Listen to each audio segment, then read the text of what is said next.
I think I'm live. Let me click on Starfield. Yes, play. I'd like to play it. That's why I hit the button.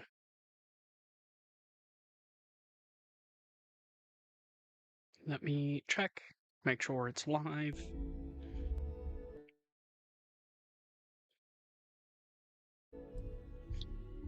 Do do do. Sound's coming through a little bit jacked up. Give it a second or so.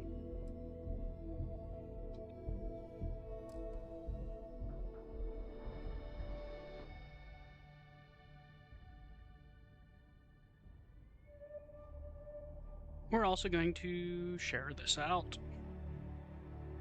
So, the one person watching right now, please hold a second until I kind of can disseminate this to the masses. We'll open up the creations menu. We're going to do Lost Light, that is that POI expansion. I'm going to try and get all the POIs looked through during this stream. I'm limited to about 2 hours, so we'll see if I can do it in 2 hours. Depends upon if they did settings.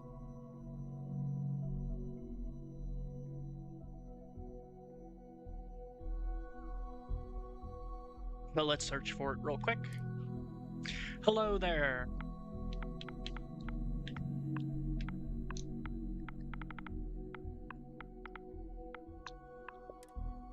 Let's just search the first word, see if it pops up.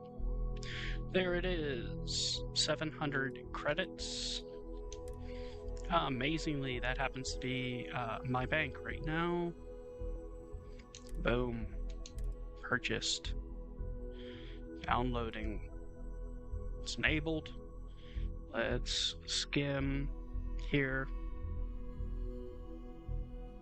Hostile wildlife. Argos Company House. Decommission. So he's got all the names included. That's good.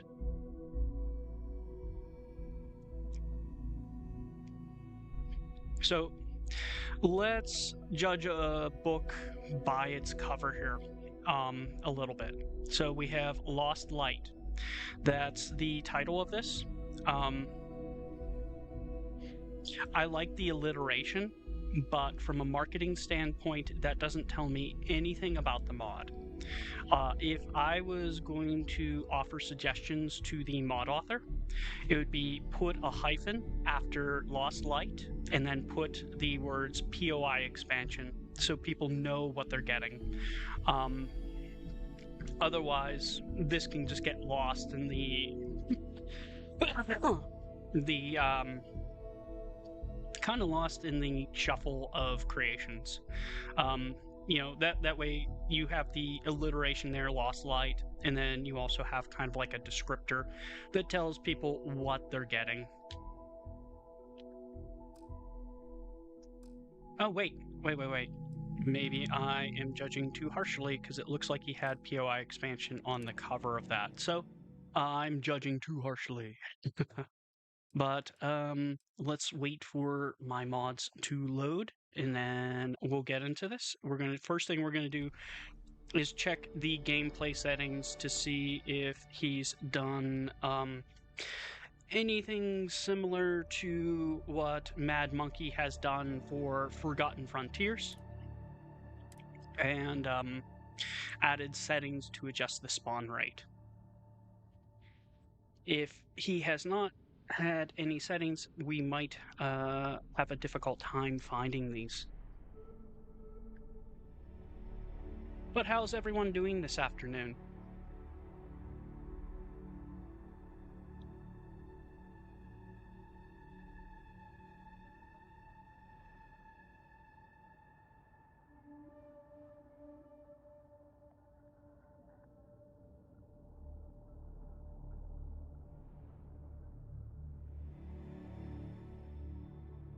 I assume well.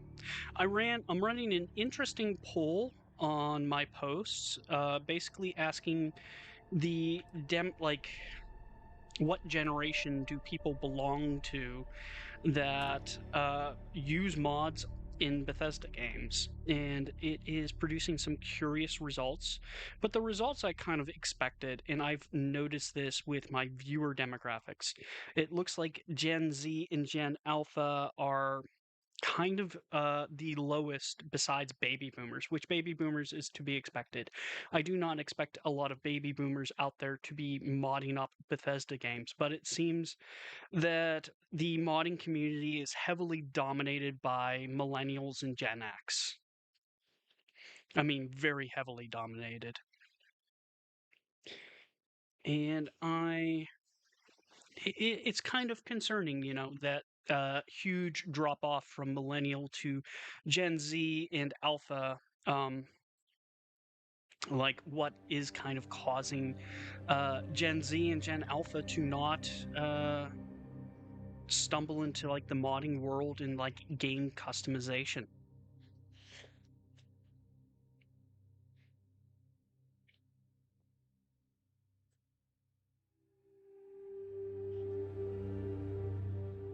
So if you are watching, please participate in that poll. I'm trying to get a pretty sizable data set.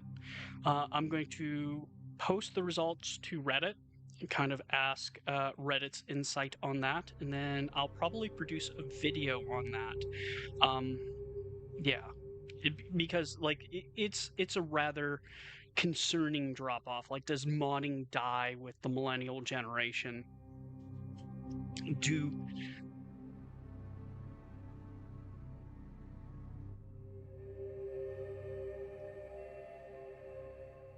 Starfield would have been better with spherical planets? I think they're pretty spherical. Like the tiles are wrapped around a sphere. Um, is it like tile walls that are concerning? Like I hardly ever run into tile walls. I think last night was the first time I ran into a tile wall in a very long time, but I was doing like a particular challenge where I abandoned myself with a level 1 character on a moon, and I was trying to find a ship to fly off. So I was actually like fully exploring the tile. I don't normally like, they're huge tiles. Yeah, they're just absolutely massive tiles.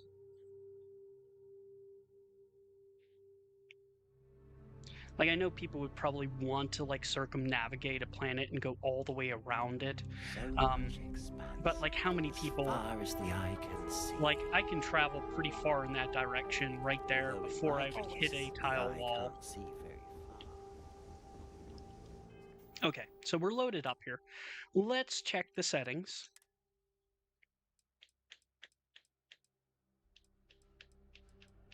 And see if there is anything for lost light here.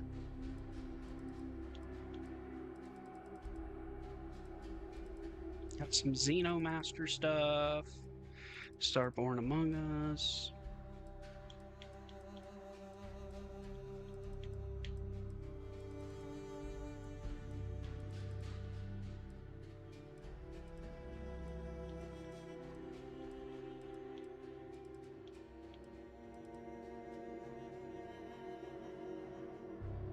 Okay.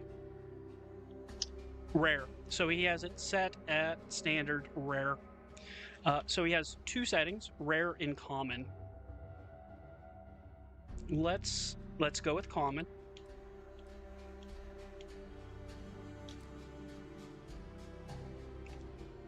So we can find some of these.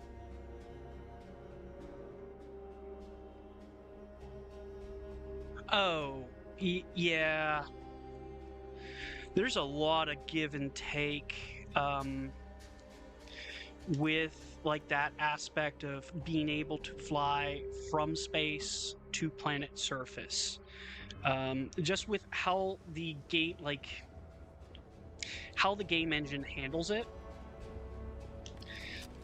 Like, how do I say this? I can drop something on a planet surface. I can take off. I can go away and leave for like a a couple days, and then come back and find that same object on the planet's surface. Now, I'm not sure. What is that down there? That's some kind of ship landing. Like, I don't know how much of a novelty it is to be able to, like, take off from a planet, go into space, or land from a planet on the ground. Is that a novelty, or is that something like the game absolutely needs it? Because the trade-off is going to be the engine won't be able to remember when I just throw something on the ground, or when I kill something, it's going to have to reset that, because it's just not going to be able to, like, it has this cellular approach where the planet surface is like a separate cell, and the game engine basically remembers everything you do to that cell. And that's one of those weird trade-offs. Now, I know, like, No Man's Sky handles that differently. Like, it does have outposts, but it doesn't have as much memory capacity for, like, planet surface nearly as Starfield does. And there's, like, this tendency to want to have Starfield be like every other space game, and I don't know if that's the right approach to have. Like, I think we can have, like, different games and have them handle stuff differently.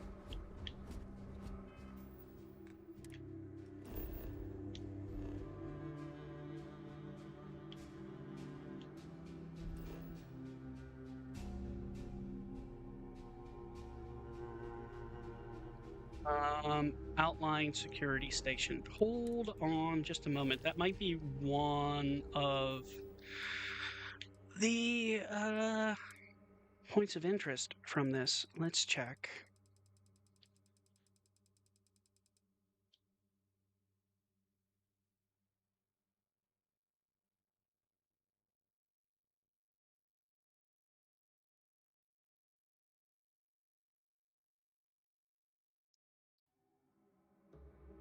Pilfered Warehouse. Private spaceport.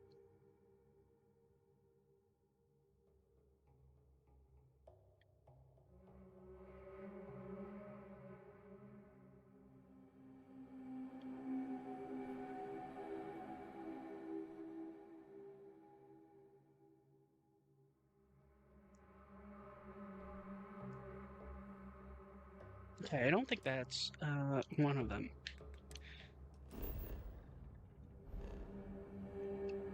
Well, let's check it out anyways.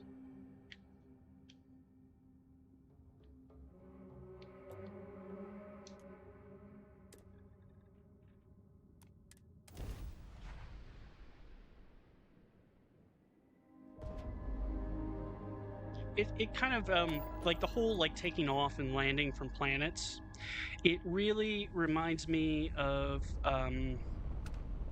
like Astrogate, like being able to travel between planets without fast traveling. It kind of seems like a novelty. Like, how long are you going to do that before that effect wears off, that immersive effect? Because it is immersive, I will admit that, like, doing that is immersive, but the effects of that do seem to wear off after a certain point in time. And it's, is it worth making it so that landing the area tracking is clear. system... We're ready. That's, like, super loud in my ears. Turn that down a smidge. Is it worth giving up, like, how comprehensive item tracking in this game is to allow us to seamlessly travel between planet surface and space? Now, there are things I think they could do to handle that better. I think they could do something similar. There was a Star Wars game that came out that had basically, like, an interactive, what was it, cutscene, that could control it while it was loading between planet surface and space. That's something I think Bethesda could do and still maintain the integrity of like item tracking, is have an extended cutscene where you would basically go from space to surface and have like loose control over your spaceship. And I think that's something they could do. Now, to like make it fully like you would be able to travel from planet surface to space. Let's see here. I think that, yeah.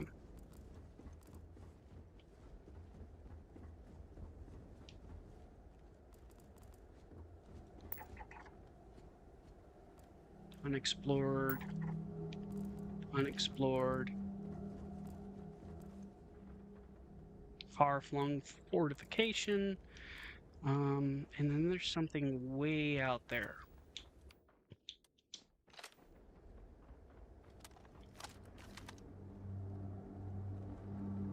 That looks like something.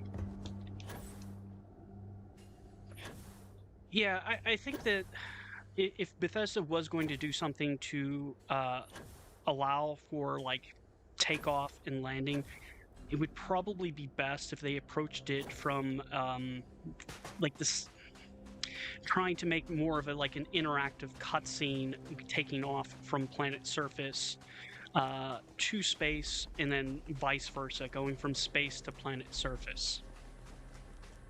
That way they could basically cover up the loading screen, make the player think that they were actually doing the thing.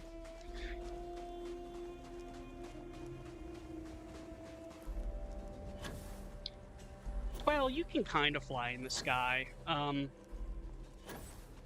guess it's one of those things. If you have like a space vehicle that can actually take off into orbit, like why would you kind of fly through the atmosphere? That just seems like you're, from like a scientific aspect, you're dealing with all like that air friction when you could just take off into orbit and then orbit around the planet and then come back down to where you want. Like, I guess they could do it, but you would have like the whole issue of tiles. Like right now the tiles are extremely large, which works for ground travel because like it takes a long time to hit a tile wall. But if you had air vehicles, it would be significantly easier to do so. So we're going to find...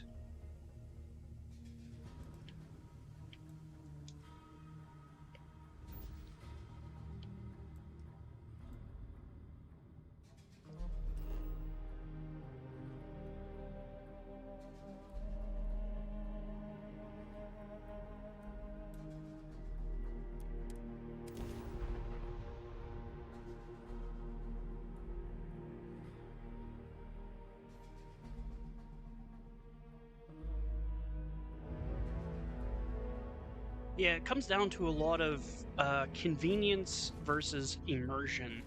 Like, you have these immersive things, like being able to fly through the atmosphere, and there are vehicles on creations that basically do allow you to do that.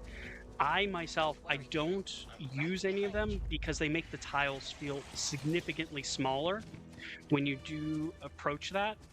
Oh my god.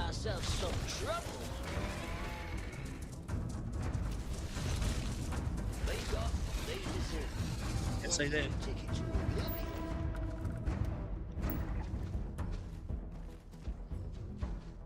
There's one of them. Air Mobile Terra Brew. So we're going to go through this, and we're going to take a look at this. So roughly $1.15 per point of interest. So we'll see how good they're designed.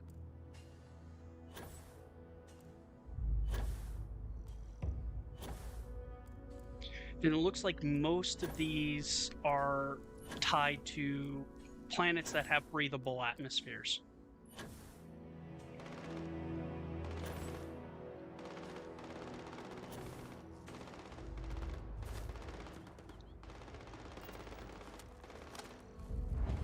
some spacers up ahead.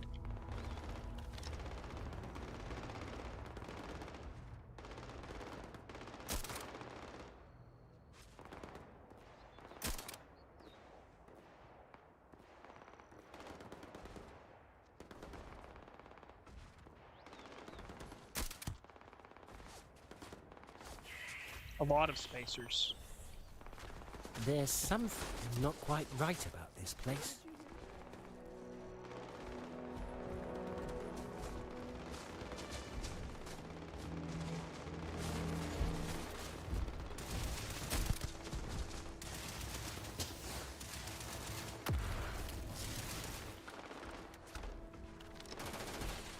Get that shit out of here.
Can you go that way?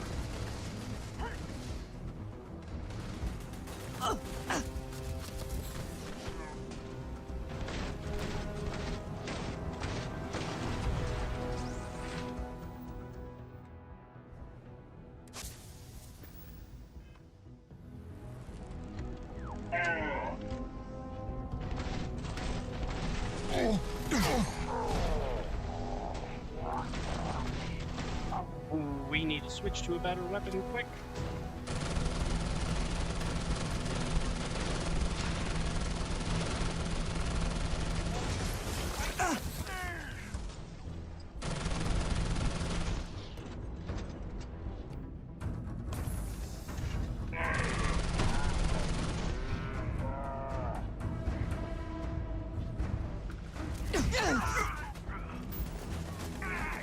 Uh-oh. The wrong button.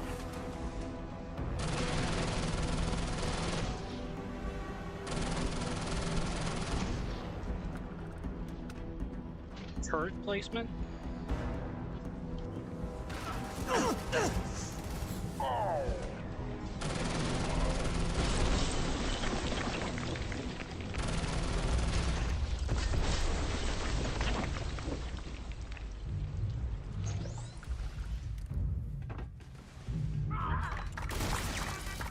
Uh-oh, I'm reloading.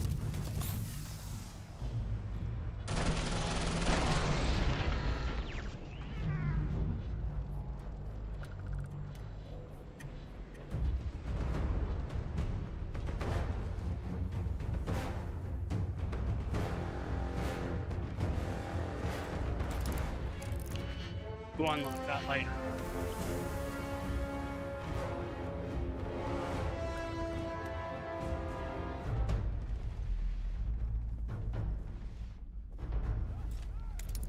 Master locks everywhere, man. Killing me.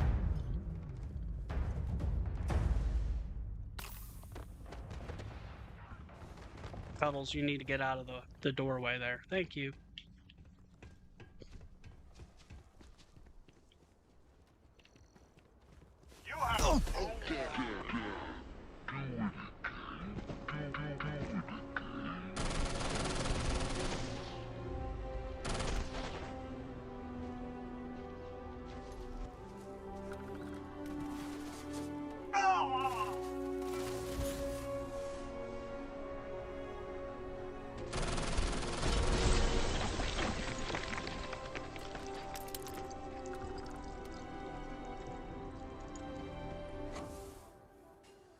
All right. we have one more red object here. You boys need to learn some manners. Okay, let's go back and loot this building. So, external POI They here. weren't even trying. Too It's easy. very nice and compact. Level scaling seems to work with all my other mods, which is a very good thing.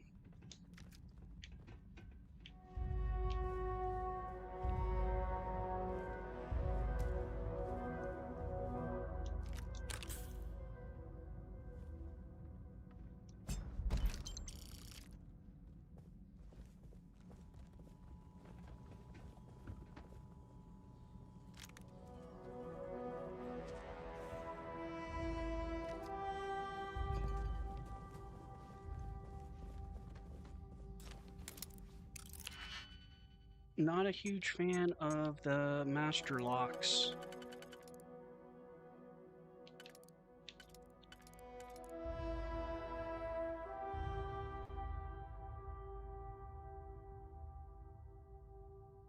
Hmm.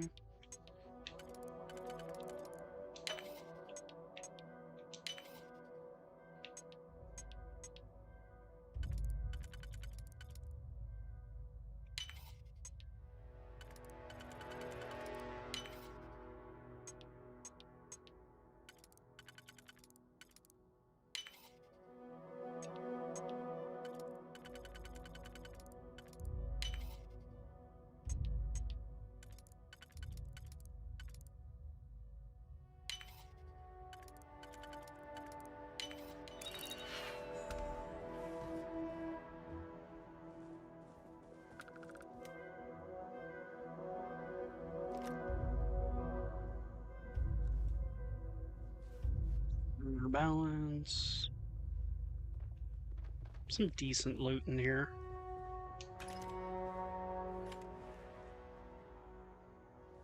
Relic Rattler.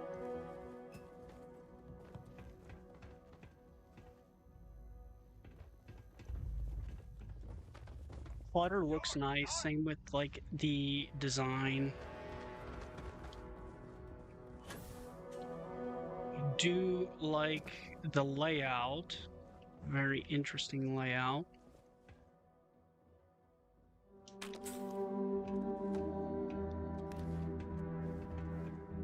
It played pretty well.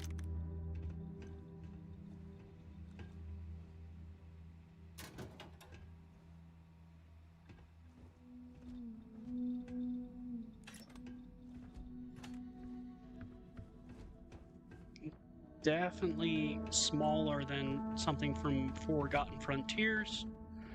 I'm not going to pick that.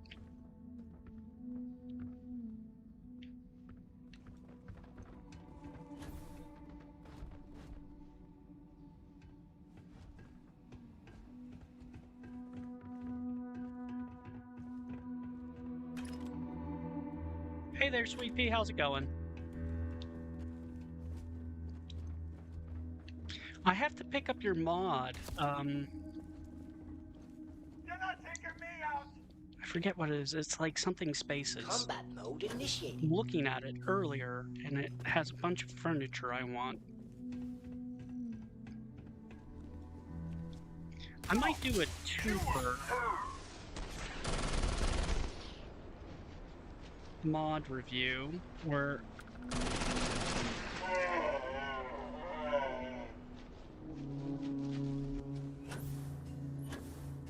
with that one, where I kind of team it up with TG's Galactic Harvest to make a fully fleshed out outpost. I'm still like working on that outpost little by little. Let's see what's in here.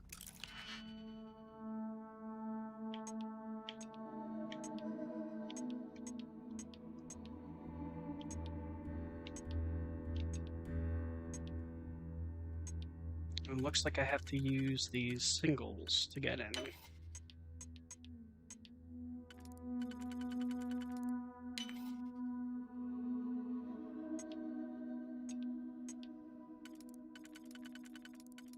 Let's see if I put that there. I put this here.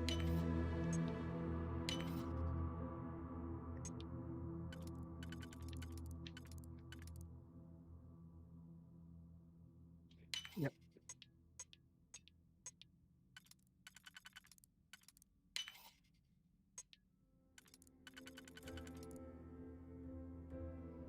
Do I have? No.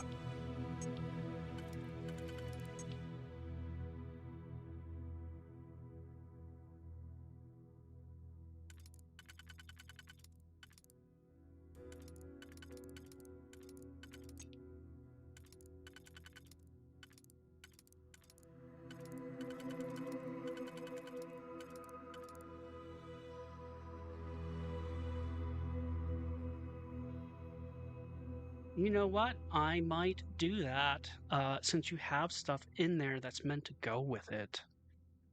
Um,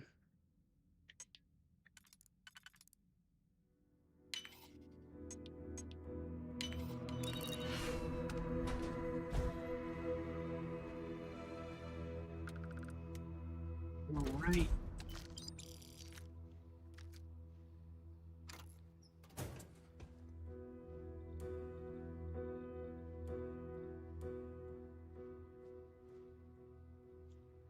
Oh, empty planners for that.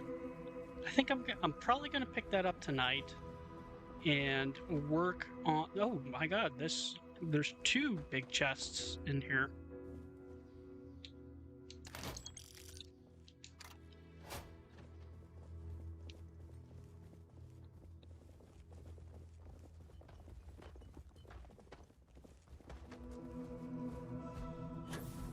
Okay, I think we have thoroughly explored this. We went in that room, went over here. I do like the layout and design of this. It's very compact, very tight fighting, kind of multi-level. That I love this because like I got to just jump down the levels. And I love anytime I get to kind of like do that and use my boost pack in combat.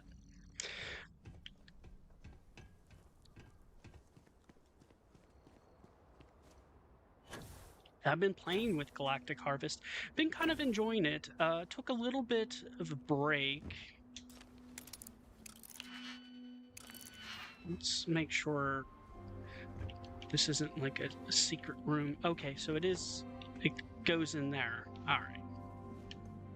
Let's make sure I kind of like thoroughly search this around. They'll give you a digipick back. That's always nice.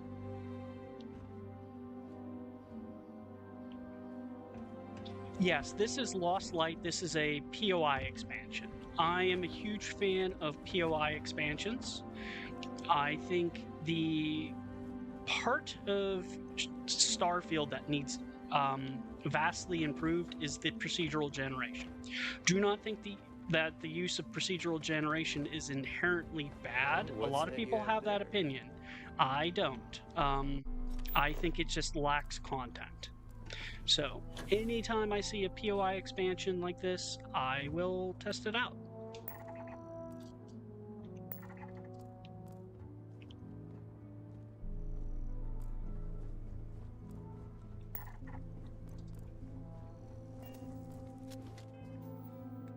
So we're going to up and jump and pick a new landing spot here.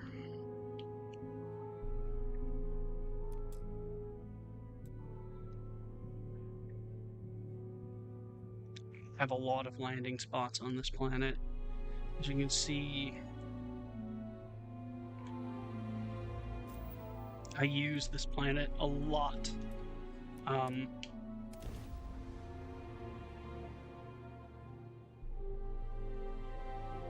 Yeah, so this is $7 and it adds 6 points of interest. We just found one, and I think my game is crashing right now, so we might have to reload. I am getting to the point in time where I need to do a Unity jump very bad and take a bunch of stuff out of my load order. So I might be doing that shortly. Let's see if it crashes out. I think it's crashing out.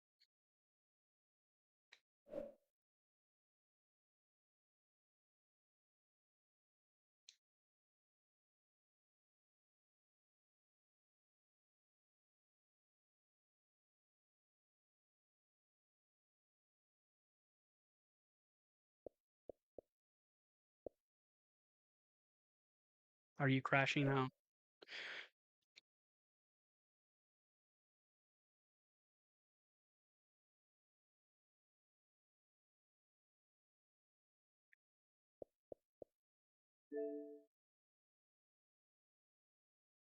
It's definitely crashing out. Is that the one that I think that's the one I've been reading about? That I'm going to restart Starfield entirely here. I just want to get all 6 of these on video footage, so I don't really care if my game crashes every 2 seconds. I believe that's the one, like every time you die, it sends you to the Unity. That would be interesting to do like a challenge where you turn up your difficulty pretty high, not too high, and you see if you can get to the Unity normally without dying. That would definitely be a fun challenge to do.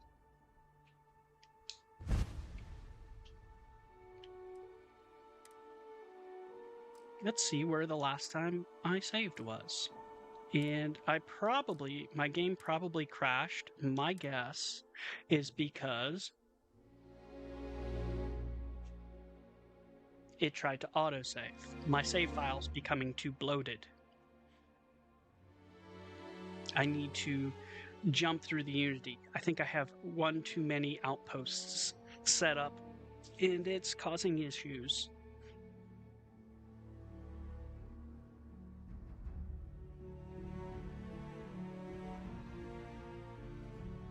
But we saw that one point of interest, so we'll travel to some other planets and see if we can find some other ones.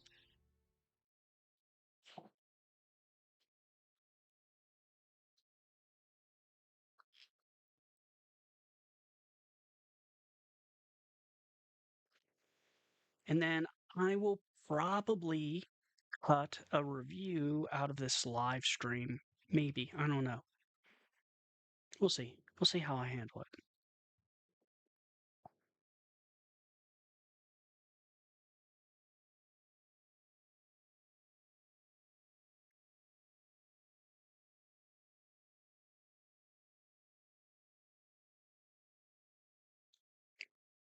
Ooh, I don't go beyond hard with punish me on because I will run into like with hard on, I will run into aliens and like spacers that fully have the capacity to one shot me.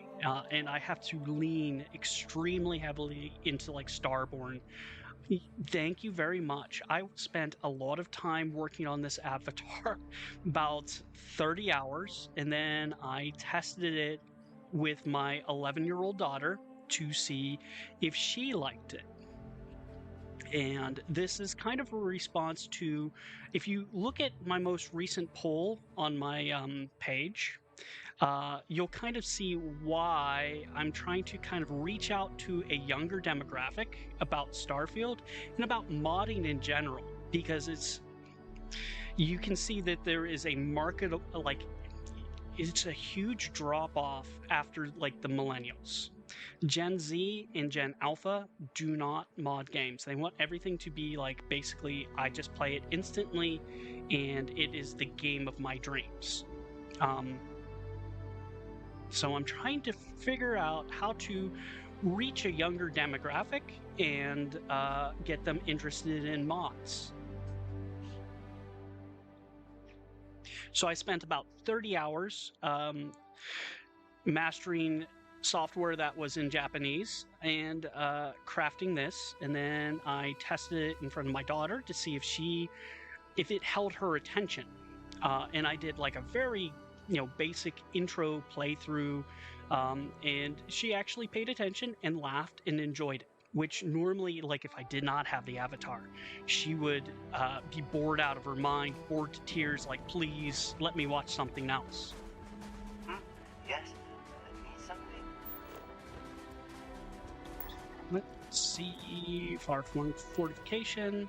We are going to travel, I think majority of these points of interest are on planets with breathable atmospheres. CO2.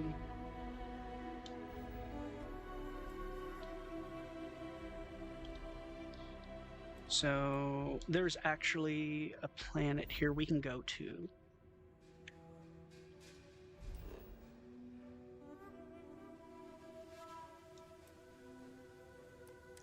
And we'll just land here.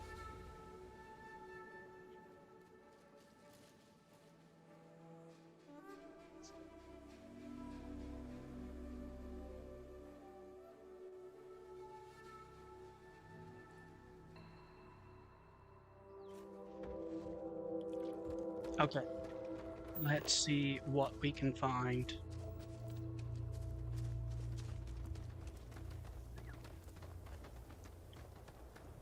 There is one point of interest here. Abandoned outpost.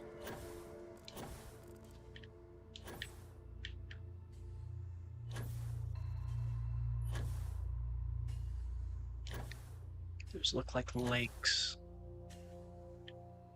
We might have to try a different landing spot.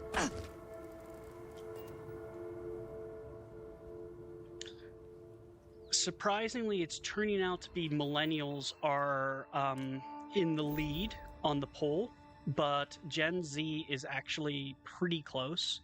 And then I grouped Gen Alpha and Gen Z or not Gen Z, Gen X is pretty close to millennials, and Gen Z and Gen Alpha are kind of there with the boomers, but like I was expecting baby boomers to be kind of low. Like I do know some baby boomers that do mod out Bethesda games and enjoy it and actually make mods and do all that kind of stuff. So I was expecting some presence there. But it is concerningly low that I grouped both Gen Z and Gen Alpha into the same category, and they're just barely above what the boomers are.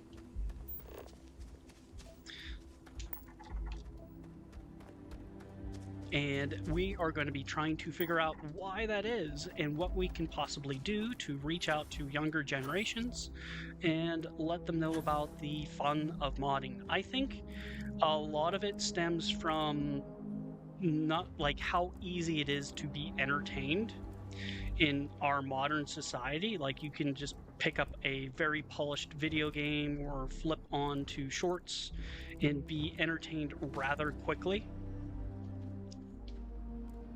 And people don't want to go through the effort of making a load order. So that's going to be a challenge of like, how do we display, you know, what modding brings to the table when it comes to video games and how they can, you know, enjoy it. So we have a structure right there. We have a couple structures.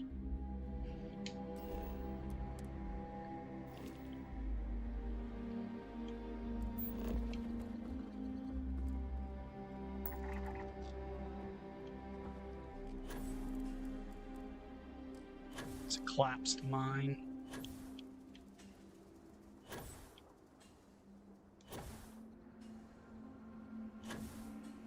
I got nothing nearby. I might as well pick a new landing spot.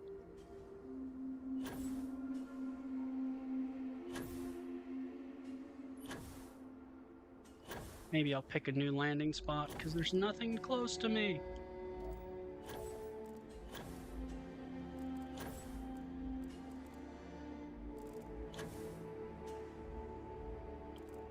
Wow, Oh, Dan, do be that was an careful. interesting way of landing. Did you...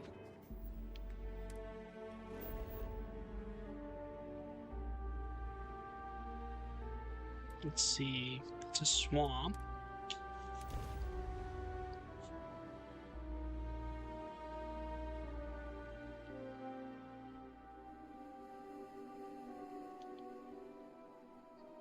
I have a missed call from someone. Who called me?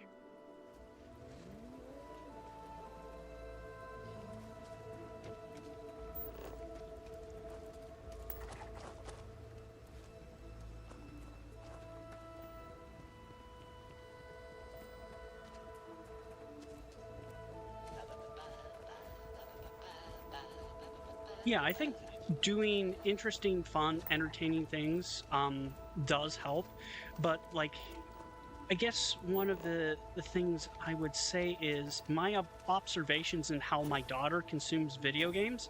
It is very different from how I consume video games.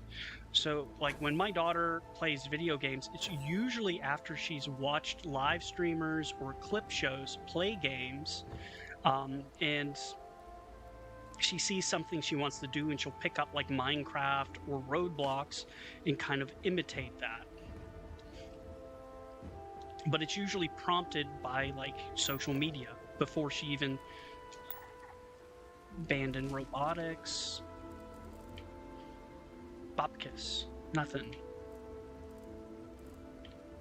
Let's just check the map and see if we see any unusual locations.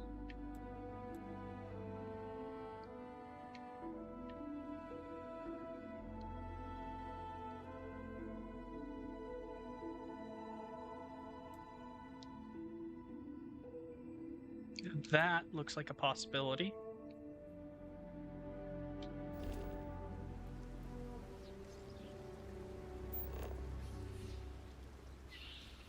Yeah, that's.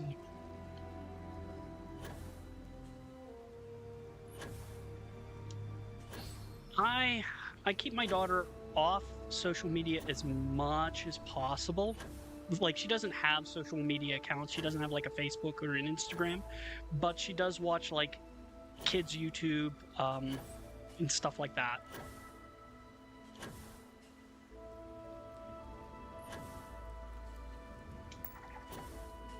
Secluded encampment. Hey Vincent, how's it going? Yeah, apparently 6'7's a big deal.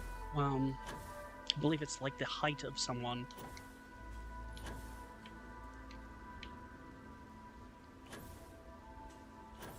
You know, they like the kind of random nonsense.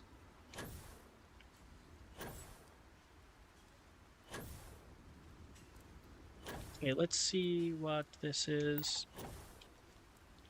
That's another one of those Terra Brews. Okay, we've already seen that.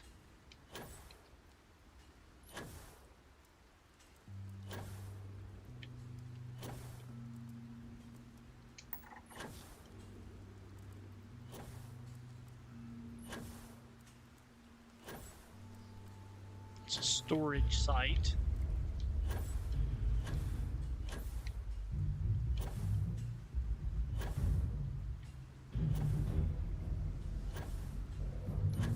Oh, have a nice one, Sweet Pea. Thanks for stopping by.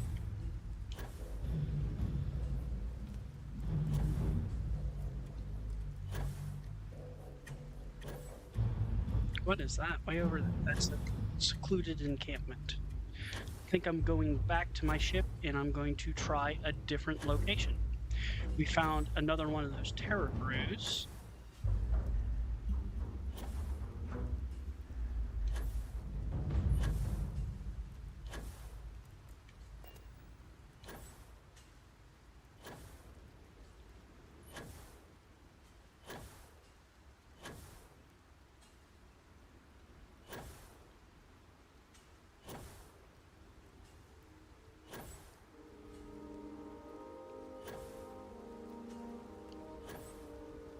Gonna land here real quick.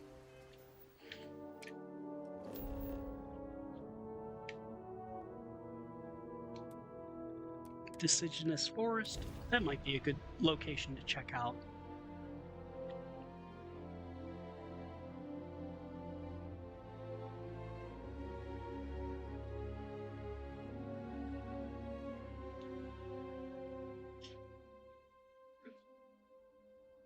Fascinating.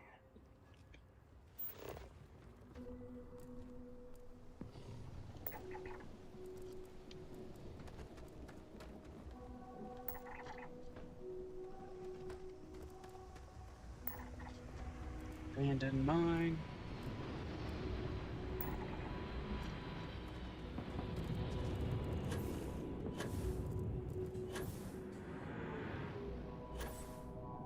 This is one of the things that makes reviewing these types of mods challenging, is you have to find the locations first.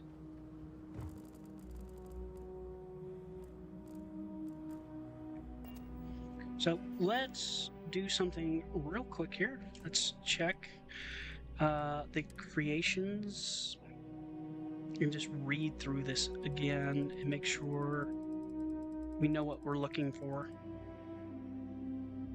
So Pilfered Warehouse.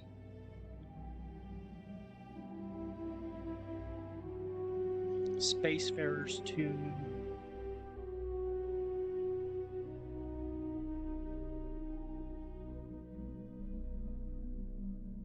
Spawn conditions.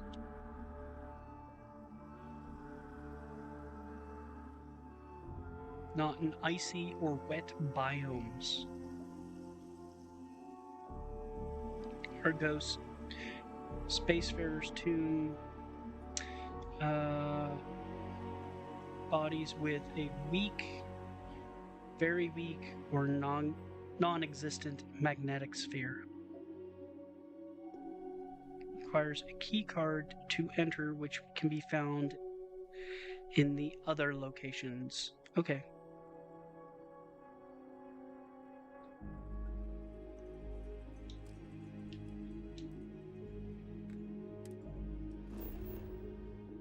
Let's check the surface map. See if we see any weird standout structures. What is this? Looks like a natural structure.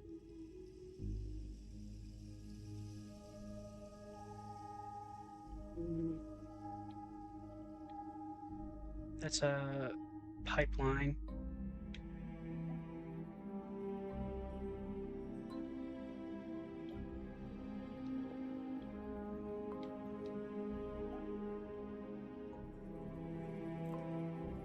All right, let's pick another location and see if we find anything.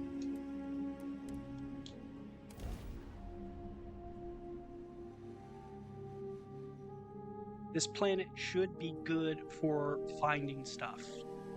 It's got breathable atmosphere, I believe. What was it? 4 of the 6 have chances of spawning in breathable atmospheres.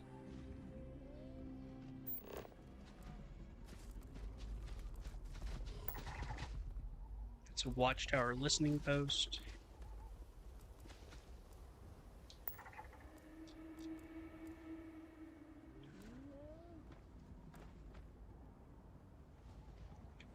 Hold on.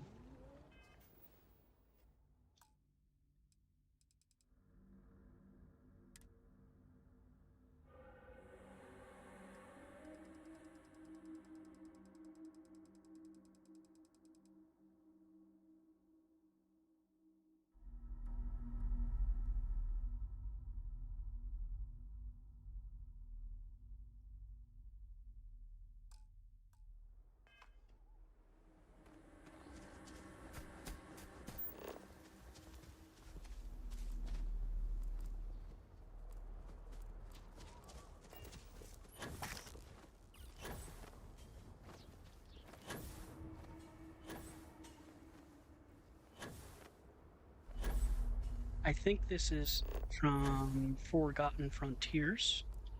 I think. Star Strait Warehouse. No. Starfreight Warehouse. I don't think this is. I think this might be it.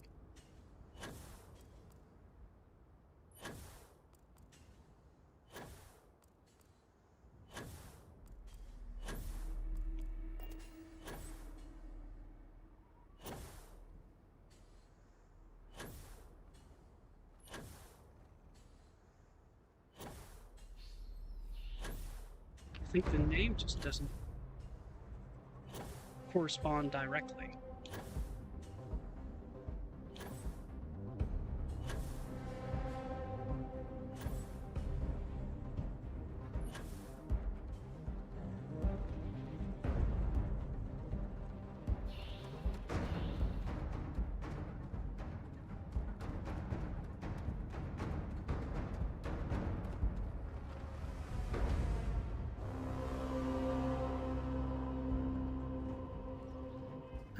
Let's just check the creations real quick. Star Freight Warehouse. I think he forgot the sand swept part in the description.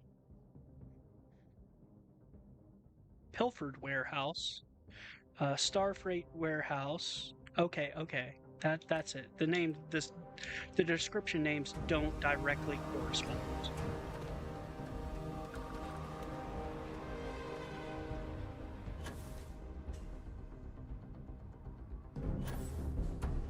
This looks like it might be an internal, or is this an external?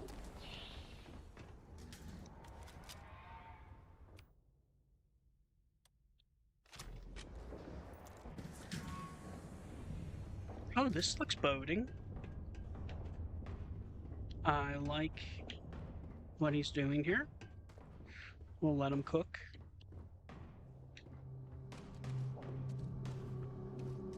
That door apparently does not work.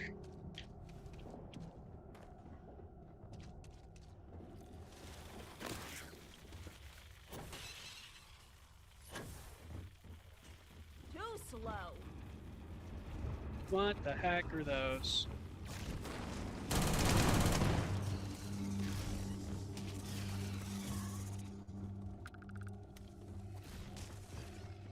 I'm hit.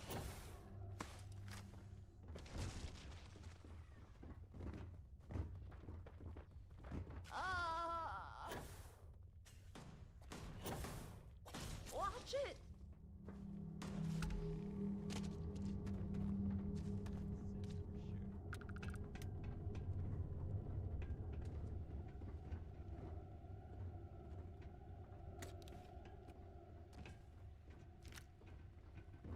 Okay, let's go deeper in.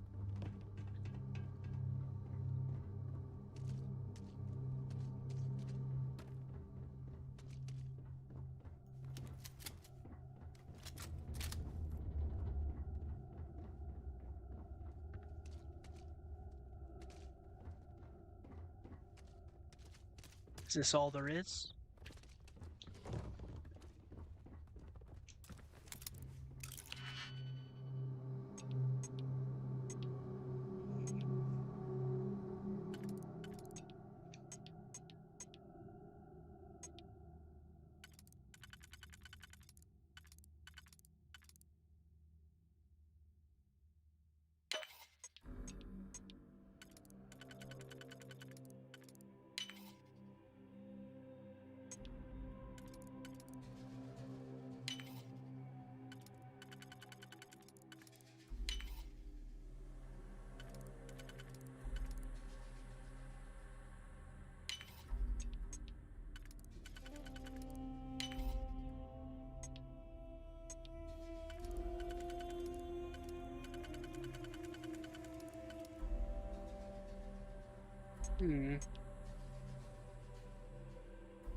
No, this is not Crater 87, but it is by the same author. This is Lost Light. Success. So it has a very similar look. Ooh, luxury textiles. I was looking for those.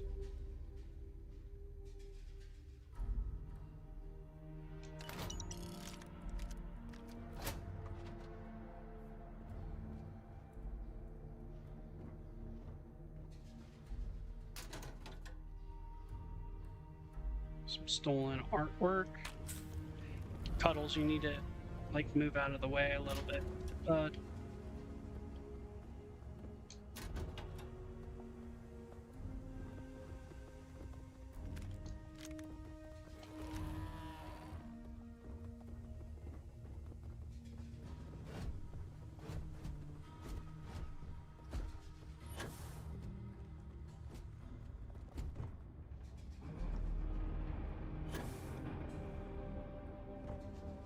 So this appears to be all of the interior. There was those little creepy crawlies that tried to off me, but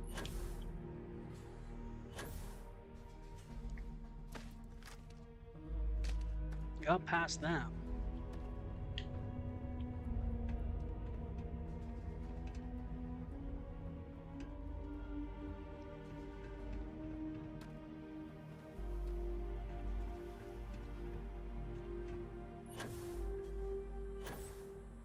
Is there anything else to this Right, location?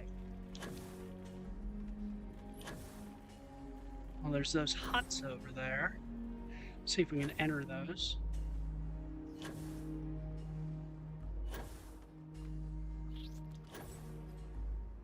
Well, that does not appear to be a hut.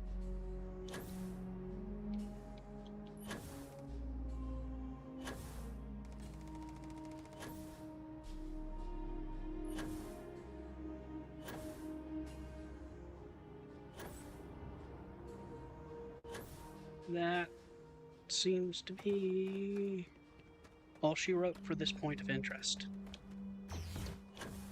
Oh, crap. Oh, crap.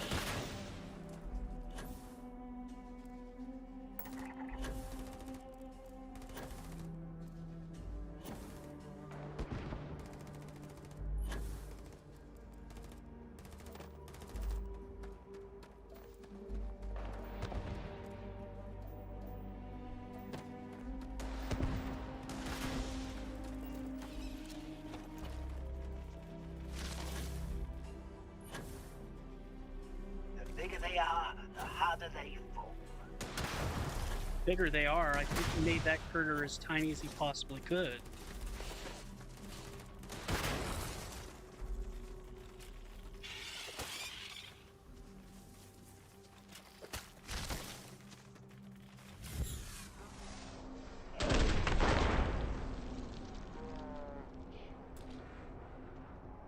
Seems to work fine with Well done. I'll pay you back twice as hard. so those critters he added are compatible with TG's Galactic Harvest. That's a good note.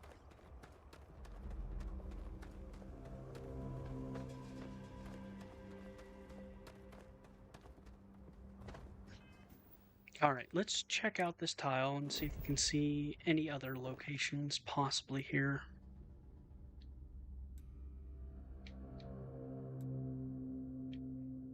Some watchtower listening post.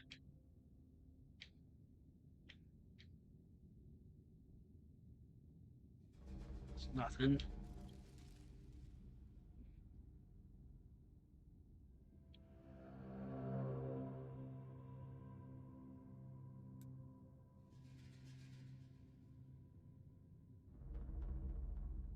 That looks interesting.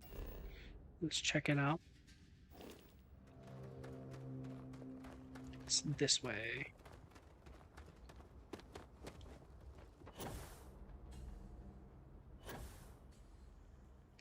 Yeah, this mod is Lost Light. It adds 6 points of interest to the procedural generation. First point of interest was pretty interesting. This second one was kind of blah. Let's see if we can find the other ones and see if this is worth the $7 price tag.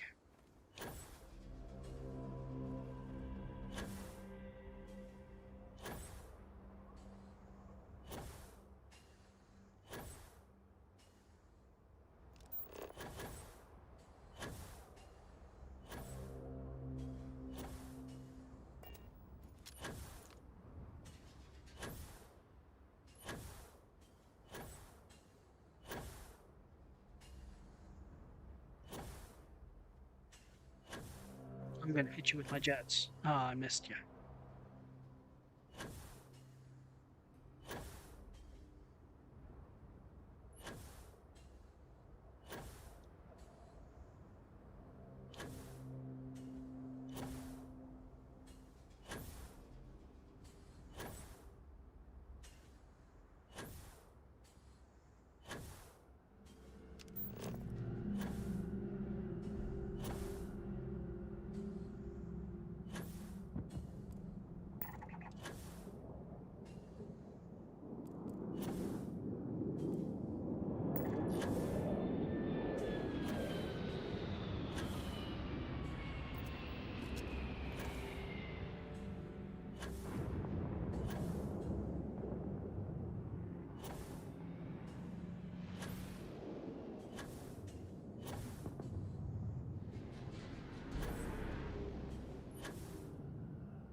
Man, this is far out.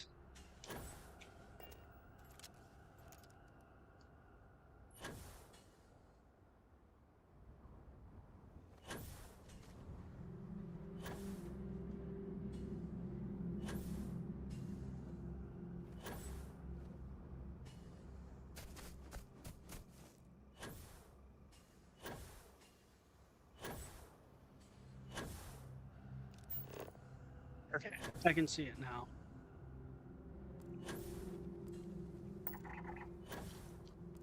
There's the Spacefarer's tomb, but I'm not going to have the key to get into it. We can check out the exterior, though. I have yet to find the key to get in there.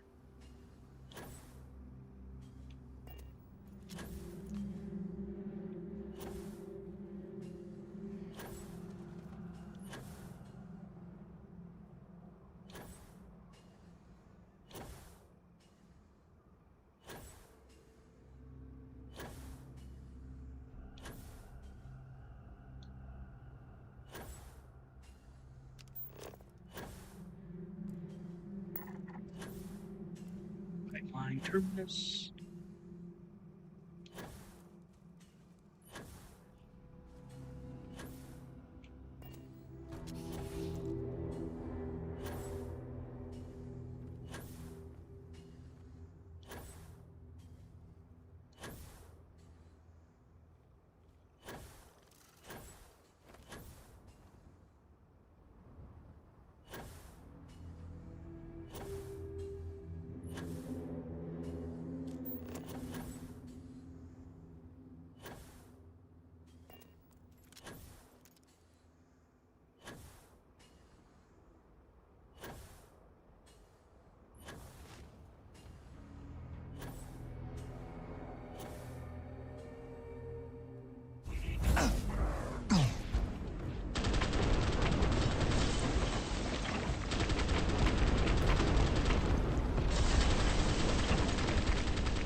Alright, cleared out those guys. That was fun. Now, we're probably going to get locked right here if... Oh, I can't even... Appears to be some kind of glass seal.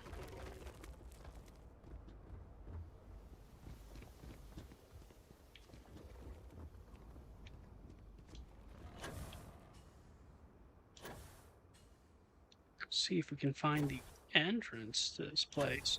Ah, it appears to be over here. Interesting design.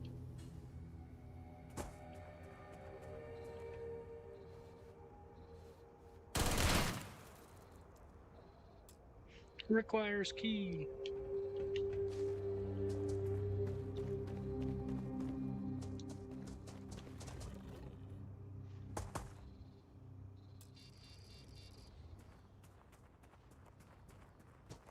Okay, so we saw the exterior. Let's see if we can see anything else here before I pick another landing spot and we try to find more of these points of interest. And I broke my leg.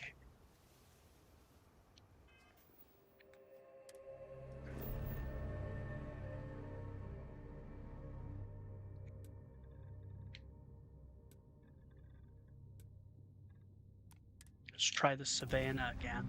Seems to be pretty good for points of interest.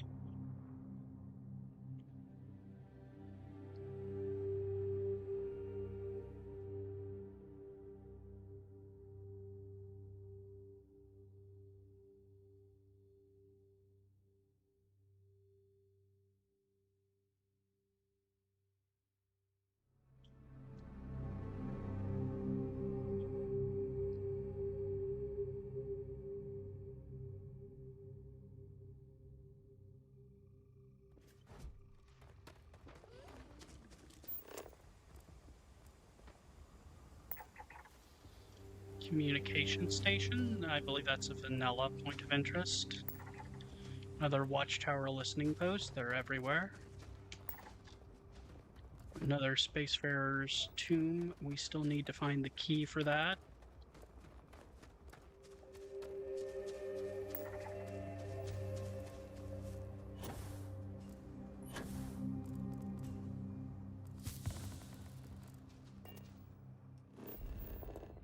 Let's see.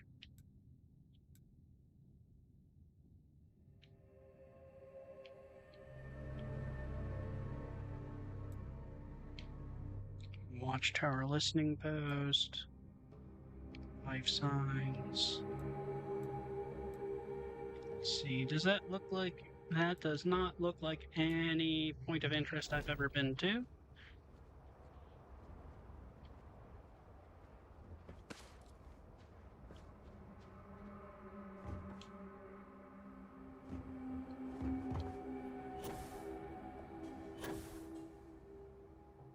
I would take out the Rev 8, but I don't feel like dealing with the wildlife on this planet because the wildlife can be rather rough here.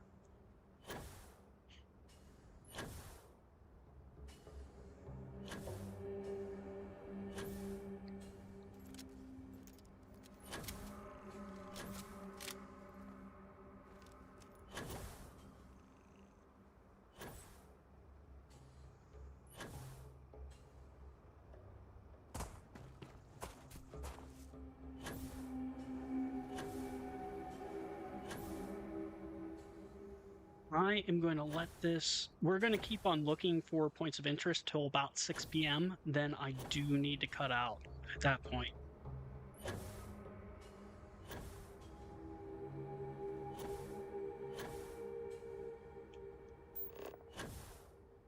Your natural point of interest.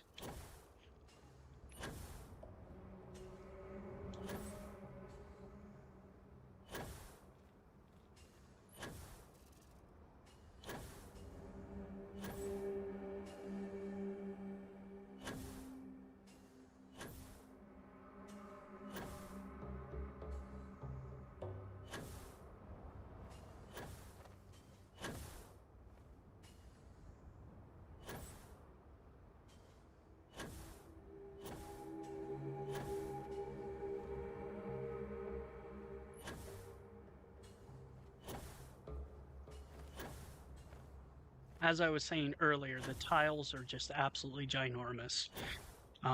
Like I have to intentionally hit one of the tile walls.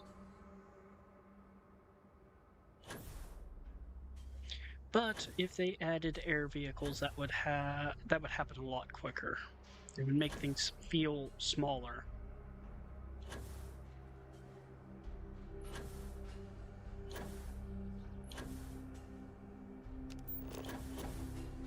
Okay, let's select this.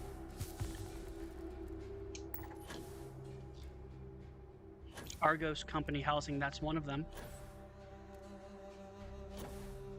So we found another point of interest. This one looks larger than the last one, that little tiny warehouse.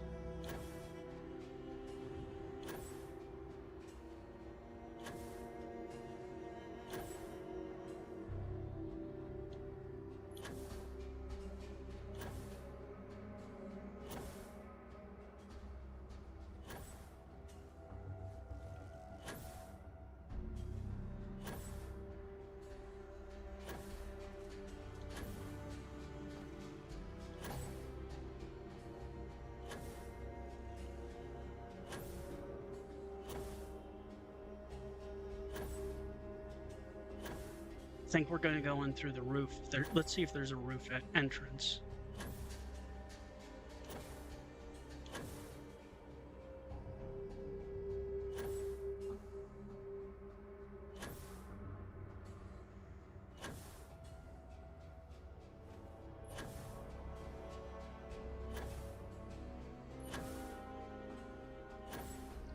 Kind of a bland building from the exterior here.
Yep, says the person who just got their head popped.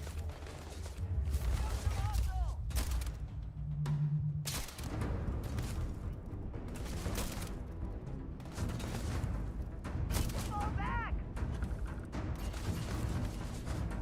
Quite a lot of enemies here.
Pretty wrecked up place here.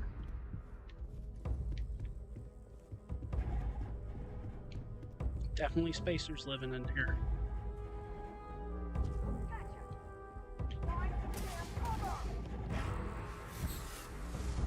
I'm coming for you. Oh, there's two of you. You will pay for that! Did you just love me? Beg for mercy.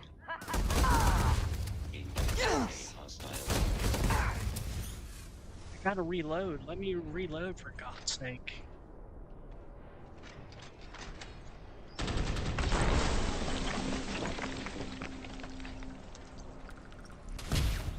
And this stupid robot. Unable.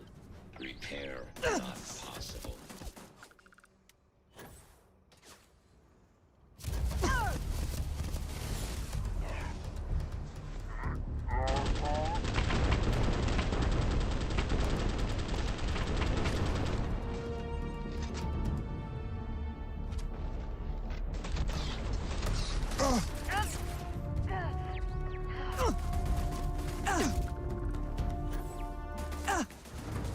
Where is that coming from?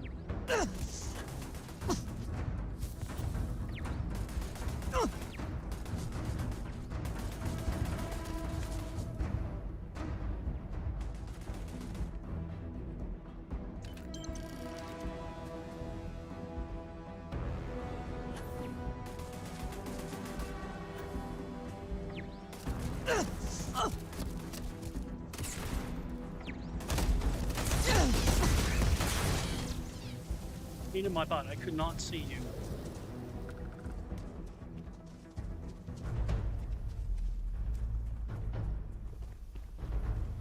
Is there another door in here?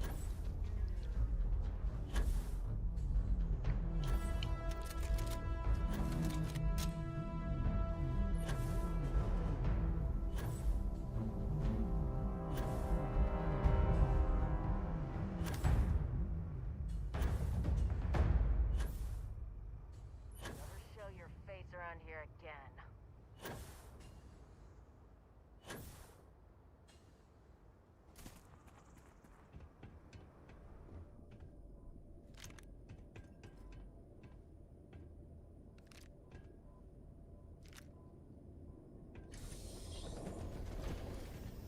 So this is definitely a very good POI. I like this one. Maybe I go through this door here. It looks like it. Nope. Gets us to a bathroom.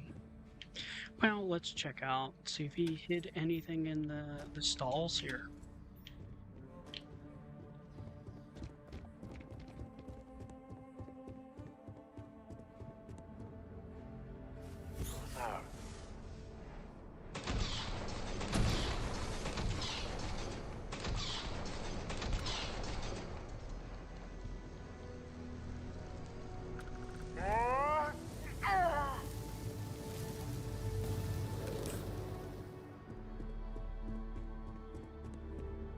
That continues that way. Let's go up.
Looks like we did not find a key card to enter that Spacefarer's tomb yet.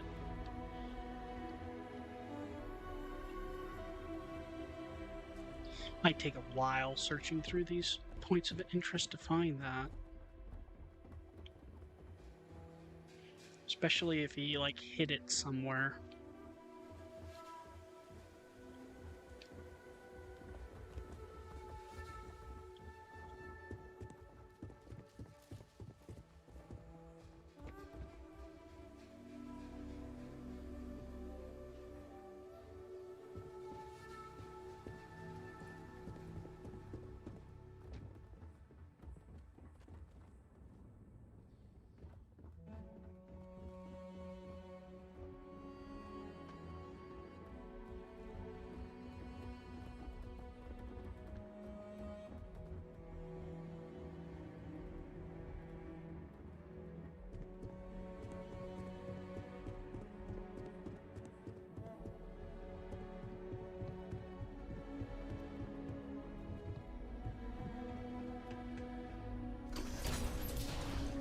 Alright, I think we've fully searched this.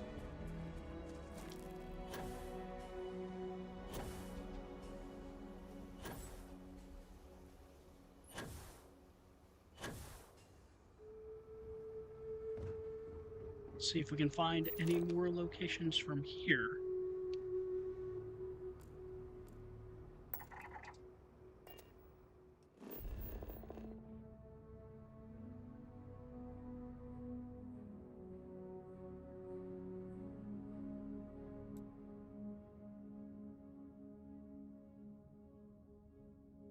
That's an interesting structure. Maybe we'll check that out.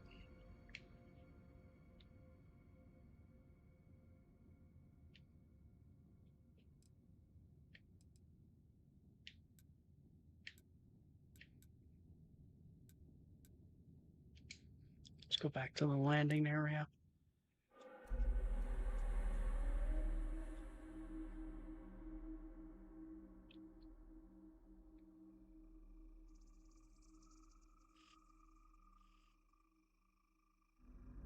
I think the game's crashing again. Oh no. This is too much for the mind to truly comprehend. It's Spacefarers 2. Might be a watch.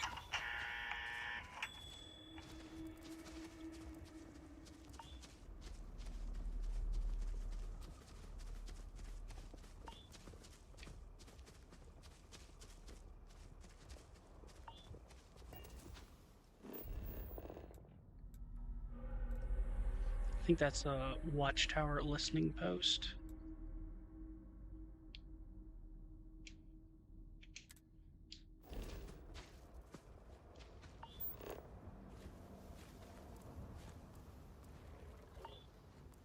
You're in my way. That's that communication station. It's not a common point of interest, but it is a vanilla point of interest.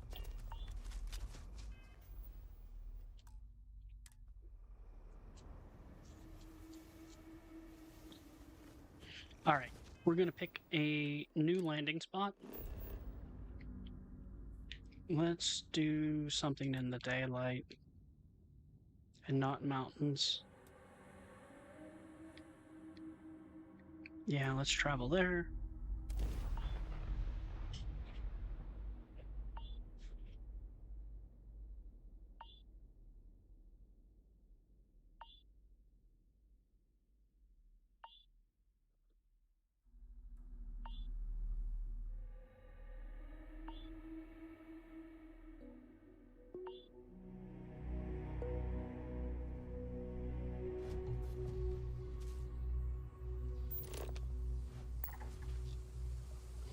We've been to that. What are you? Geographical location. What are you? Wind farm.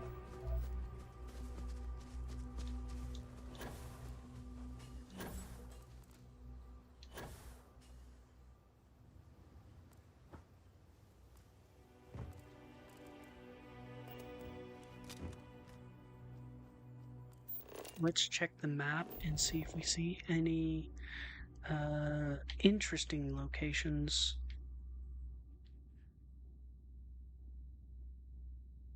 It's some kind of natural structure.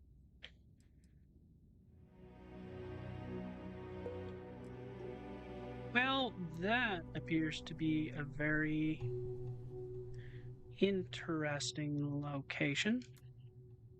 That could be from Dark Universe Takeover. We'll check it out though.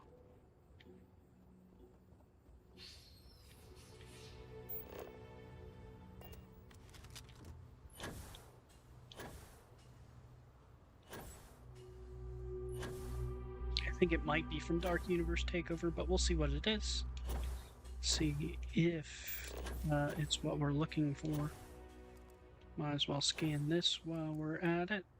Oh, that's that wind farm.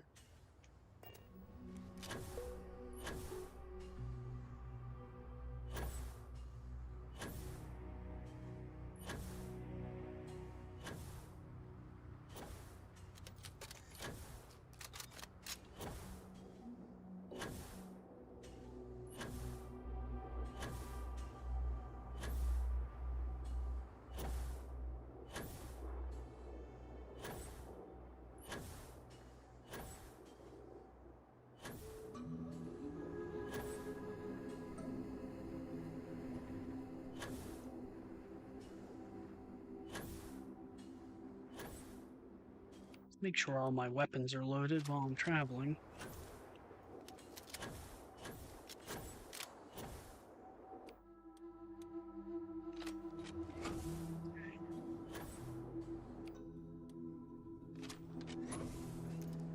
Oh, how's it going, Carly?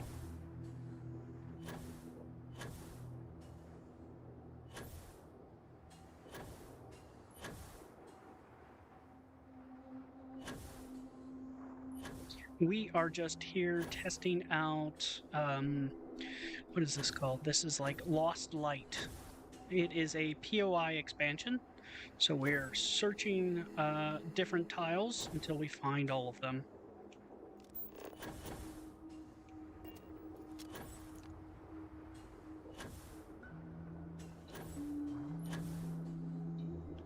How many have we found? We found 1, 2, 3. We found 4 of the 6. There's still 2 more out there.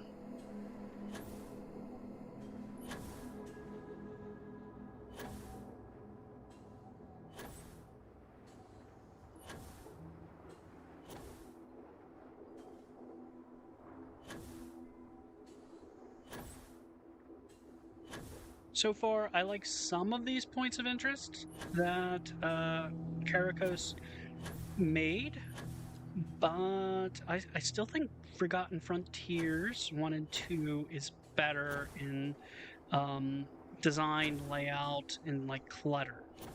Do I think this is a bad deal for $7? I don't think so. I think it's more than fair, but if I was a consumer, I would definitely go with the Forgotten Frontiers for $5. Not if I had a pick.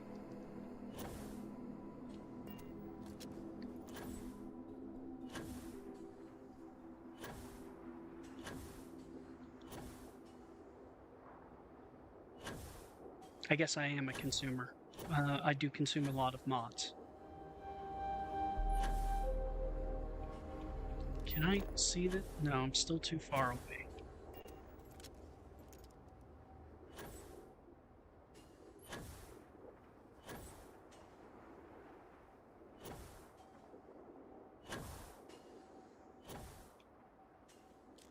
What's that over there? Might as well scan it.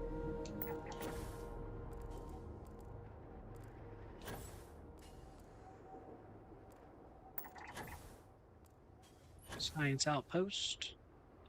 Not what we're looking for.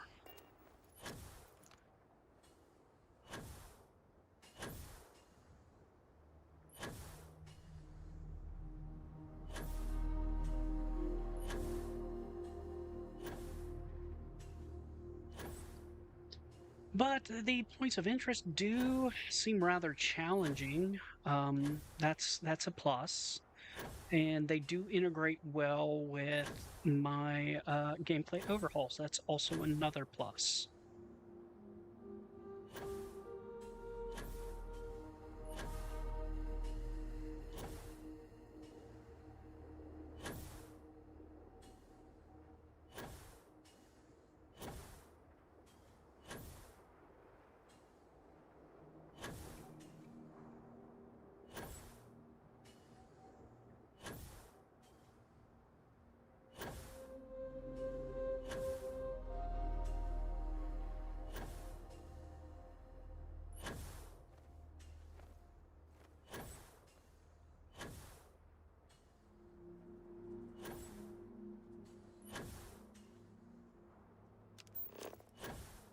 Okay.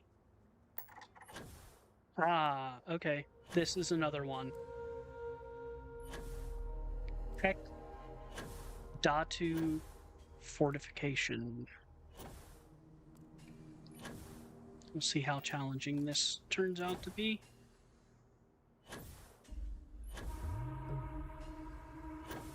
I'm gonna go in guns blazing. Let's just throw down a quick save before I do so, though.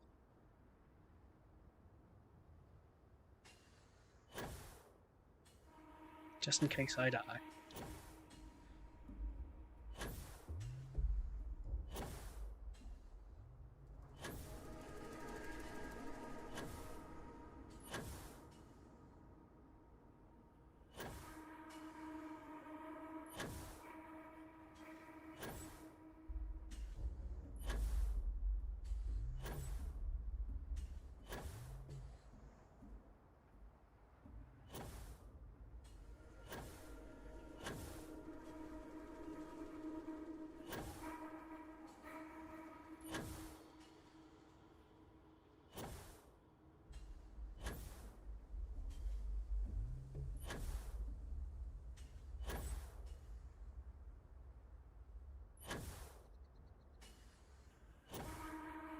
This looks like a rather large point of interest. This is probably where we're also going to find the Spacefarer stuff.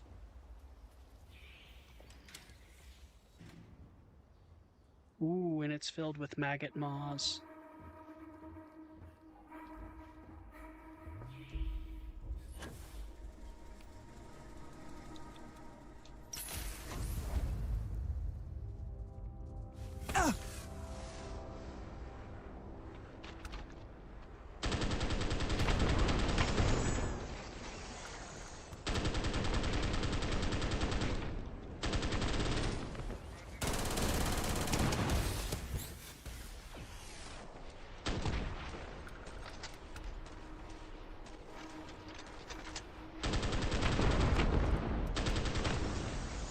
Something whacked me.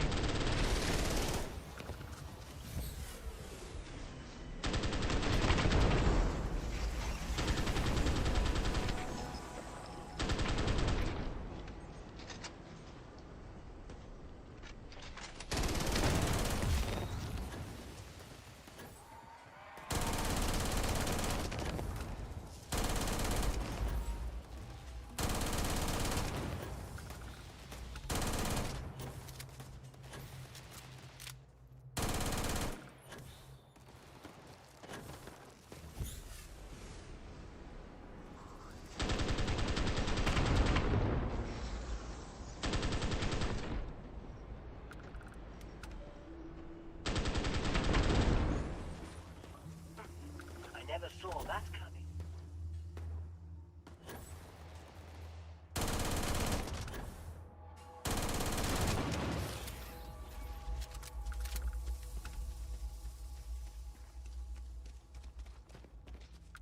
Hey, do we have any more of these maggot maws?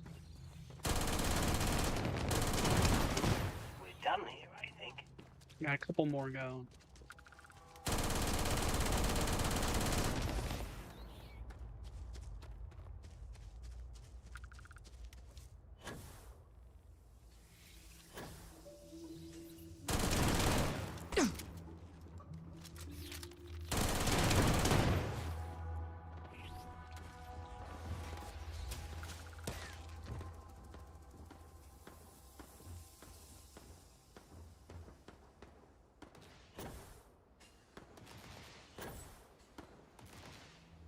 There's some more.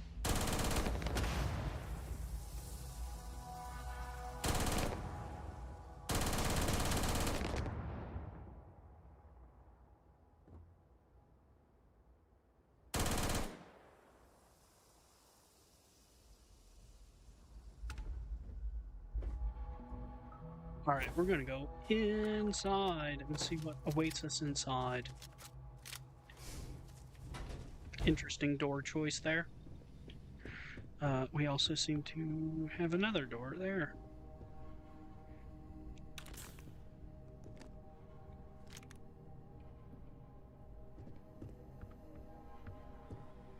Careful, this one is fruity.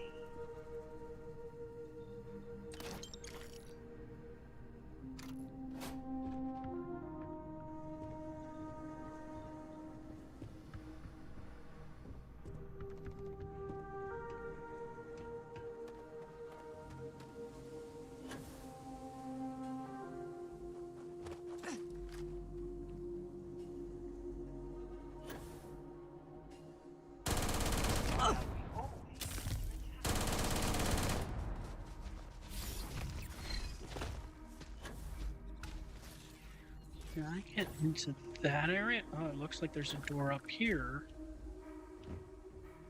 So far, these have all been external points of interest, meaning no loading screen. What the heck just hit me? Oh! Didn't learn any manners.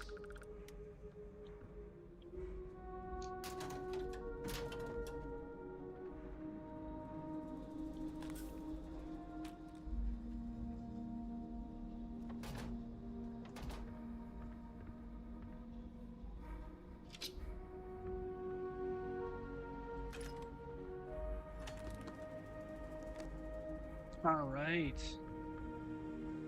We are still looking for the key to get into the Spacefarer's tomb. Let's see if... Looks like there's a building over here too. So this is nice and spread out. I do like the design of this. We have this like interesting fortification that looks like it was overrun by aliens. You know, a nice mix of combat. Does not look like I can get in here. Oh, there's a hatch up top.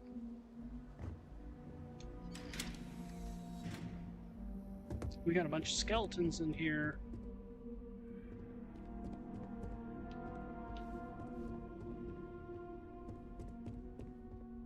Nothing really inside here.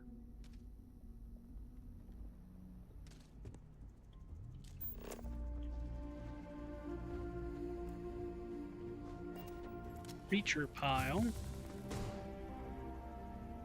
Nothing too big. Alright, let's get out of here.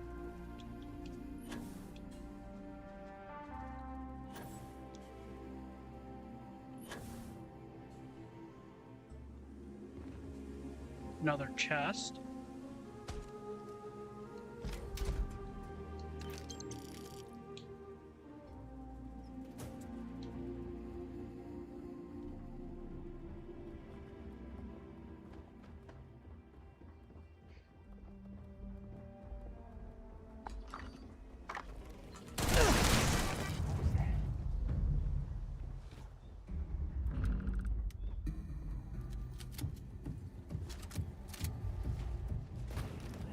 That was so intense that I nearly soiled myself.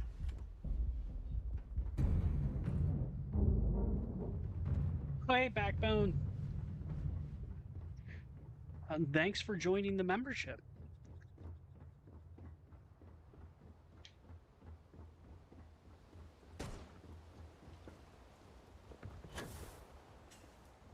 We have another hatch to go down. See what's in here. Got a weapon case. Shoddy. Take the shells.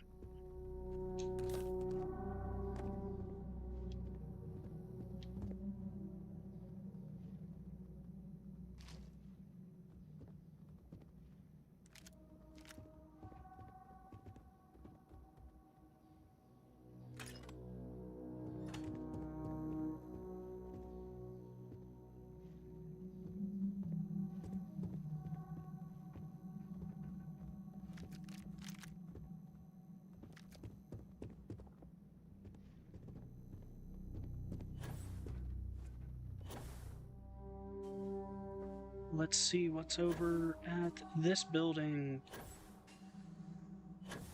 Maybe we can find that Spacefarer's key. If I can't find it, I'm just gonna message the mod author and have him tell me where it's at.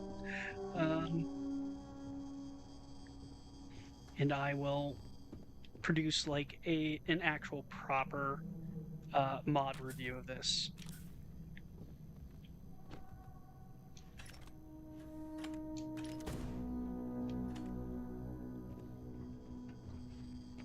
Did someone shoot their gun?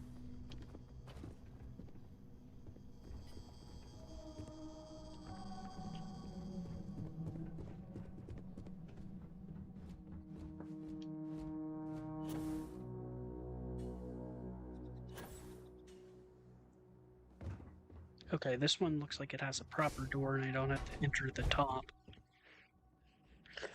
But I do like the environmental storytelling here. You can kind of tell that this was like some kind of fortification that got swarmed by maggot maw. The author does, you know, a pretty decent job storytelling with this one. So this is probably, so far of the points of interest we've been to, this is probably like my favorite from an environmental storytelling standpoint. Combat, it's interesting to say the least.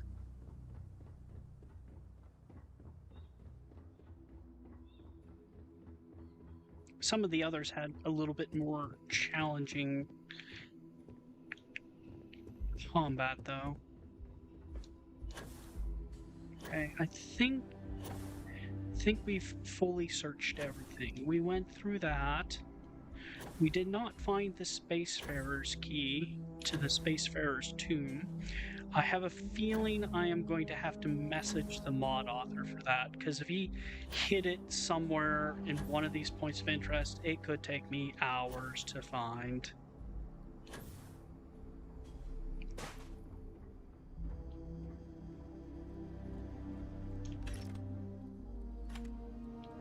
Like, I'm worried he put it in one of these chests, and I don't feel like picking all these master locks.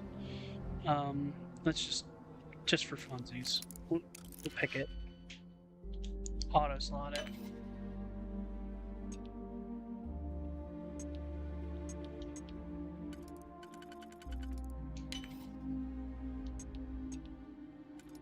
Yeah, that's my concern, is he put it in one of these chests that has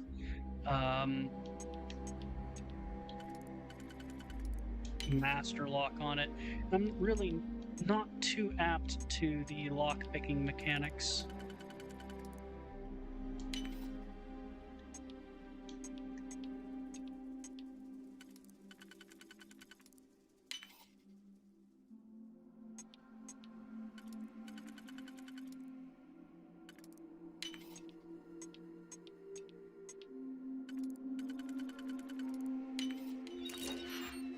Yeah, that's kind of why I'm not apt to the lock-picking mechanics. Like 1,000 credits isn't worth it.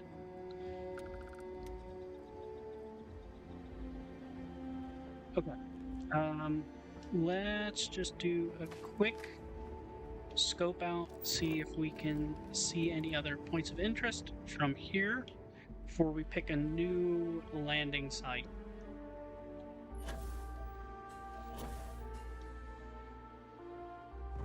There's something that's a geographical location.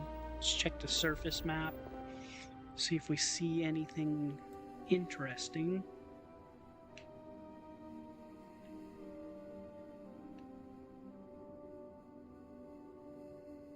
No, that's not man-made structure. No, not seeing anything that looks man-made. What about this hilltop there? That looks kind of... that's natural. Alright. So let's just toss down a quick save before I fast travel and crash my game again.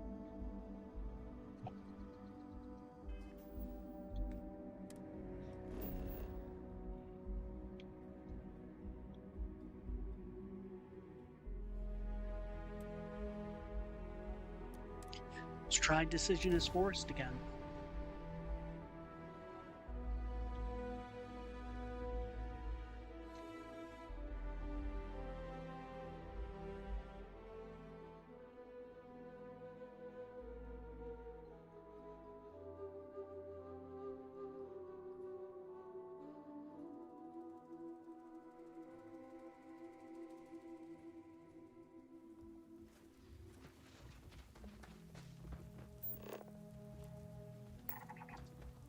Another watchtower listening post.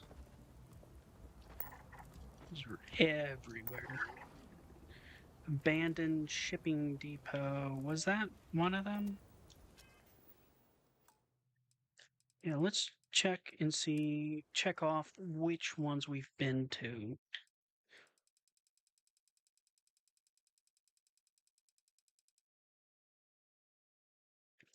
So I think we were at the warehouse. Yeah, we did the fortification. We did the company housing.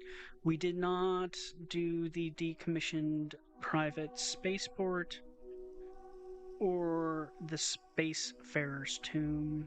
Well, we've seen the Spacefarer's tomb, but we didn't enter it.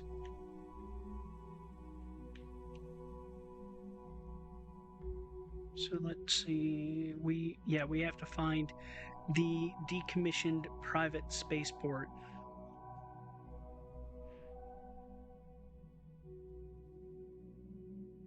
Decommissioned private spaceport converted into a workshop by a robotics expert who has left in a hurry. And it has large in brackets.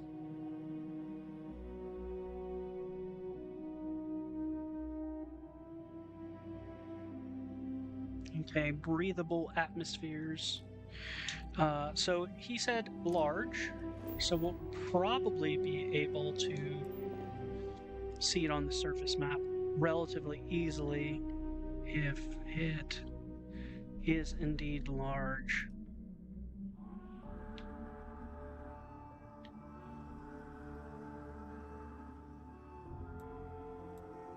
It looks like from Forgotten Frontiers.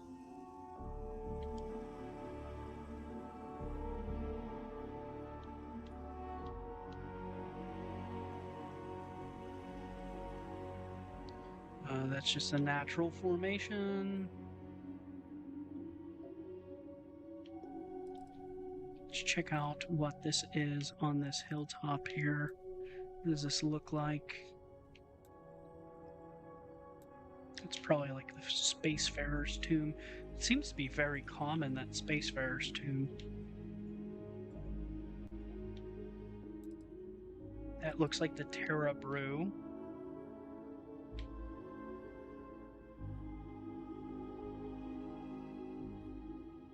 Okay. So I think, what is this up here on this mountaintop here?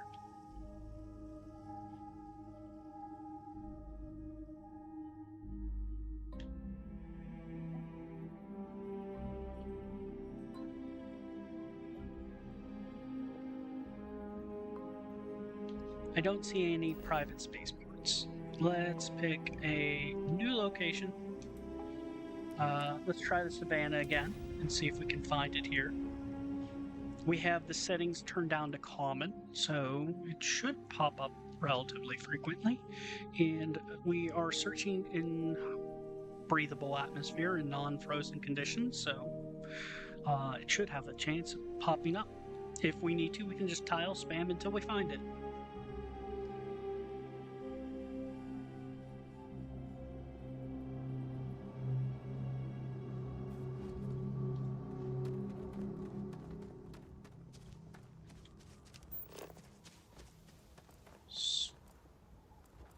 It's a mineral.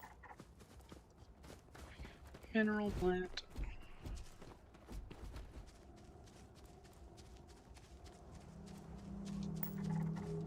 Unusual rock formation.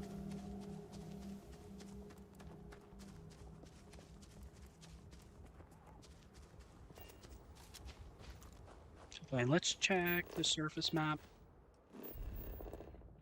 See if we can find anything that looks like a private spaceport. No. I mean, possibly.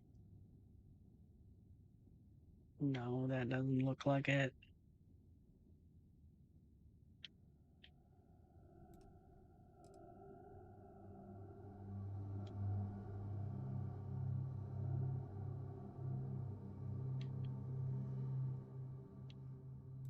Let's see what the heck this is here.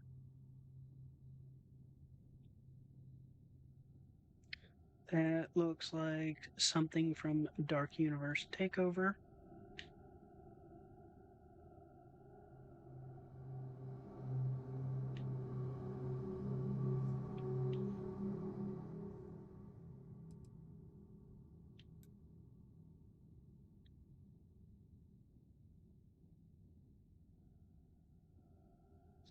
That's a watchtower listening post.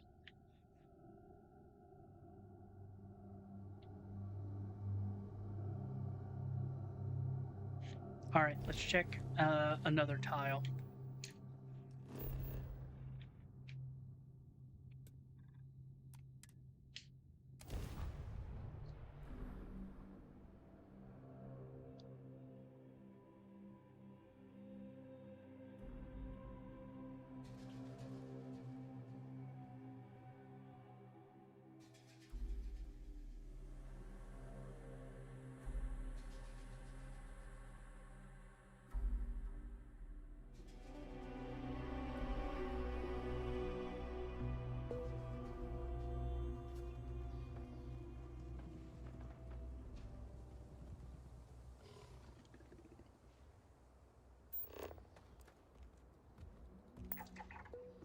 Oh, there it is. Decommissioned private spaceport. We did it, guys. That's the last one. Hopefully we can find the key to the Spacefarer's tomb in here. Let's throw down a quick save, just in case like the game just decides to randomly crash. Hopefully it does not.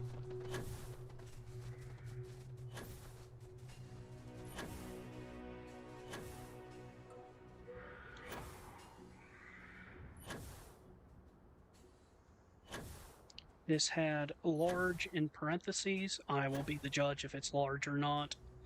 So far, it's all been exterior points of interest, so let's see if this is an interior point of interest and like a larger dungeon crawl.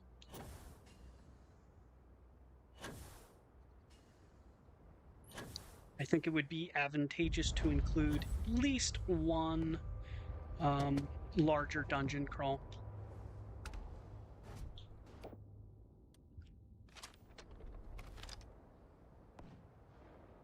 Hello there, dear friend. I'm going to shoot you.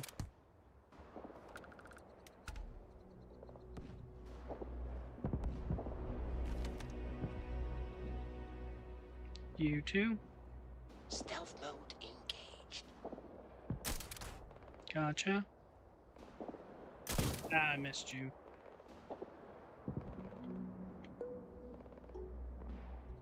They're all fighting the wildlife.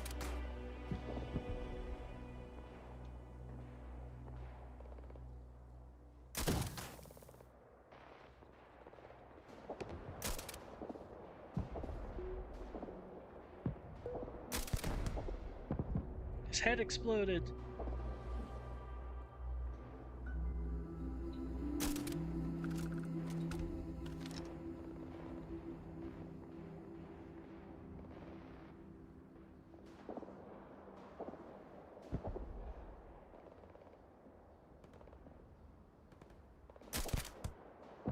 Sorry, I didn't see you there. Yeah, I don't know why you're standing on top of me.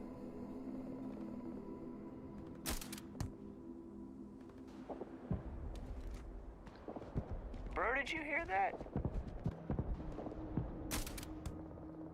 Bro, did you hear that?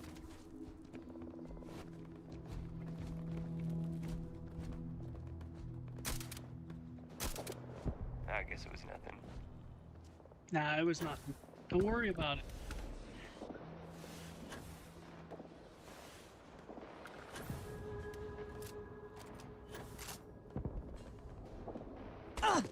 So there were some stairs there leading down.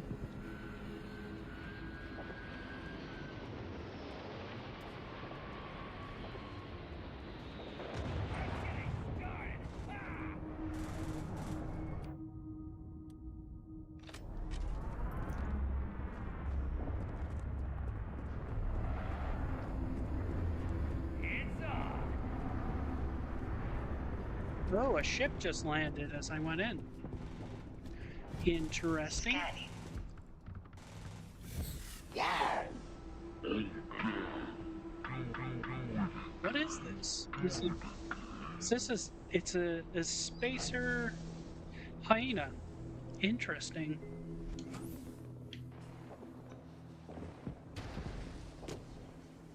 One over here. Ah! Ah! Damn it!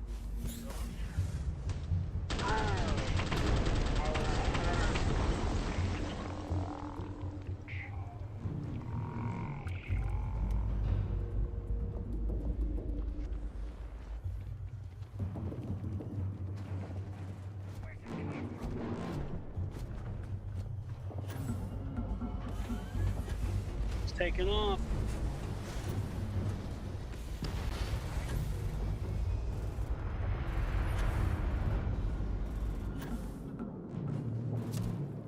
I don't know where they're shooting at me from. But I'm going to continue exploring around here because that's what I was doing. Ooh, steps. Me and Clyde are taking you down.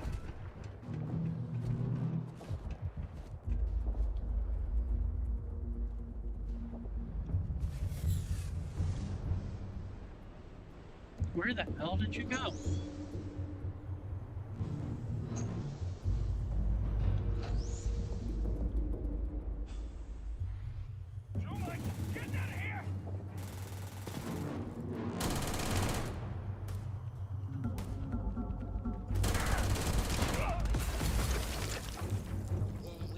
Your head exploded. Alright, let's finish what I was doing. Exploring. Ooh. Interesting doorways.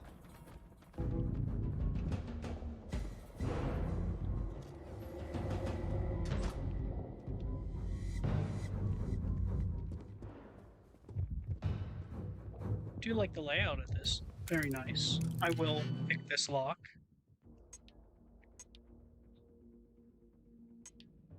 Hmm.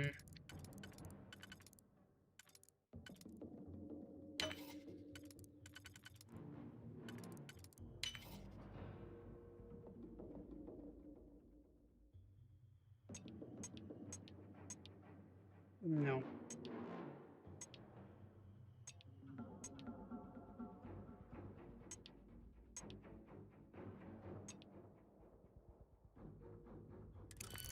Back out.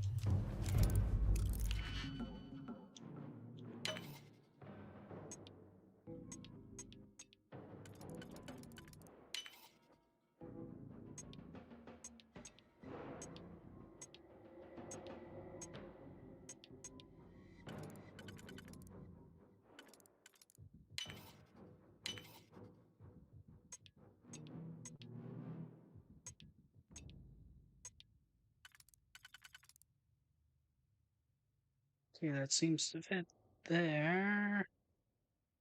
Do I have another one that would fit? No. Fit. That fits.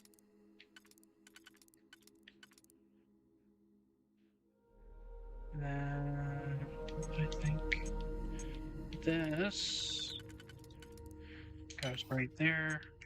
There. Do I have a single? Yes, I do. And we're in. Sweet. I'm looking for a key card of some sort. Some combat going on.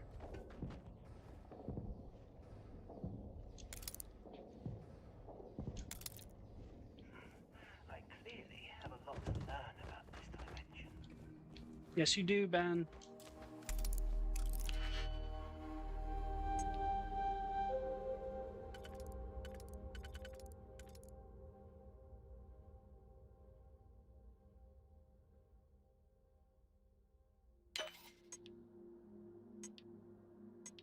I think I screwed myself. I did.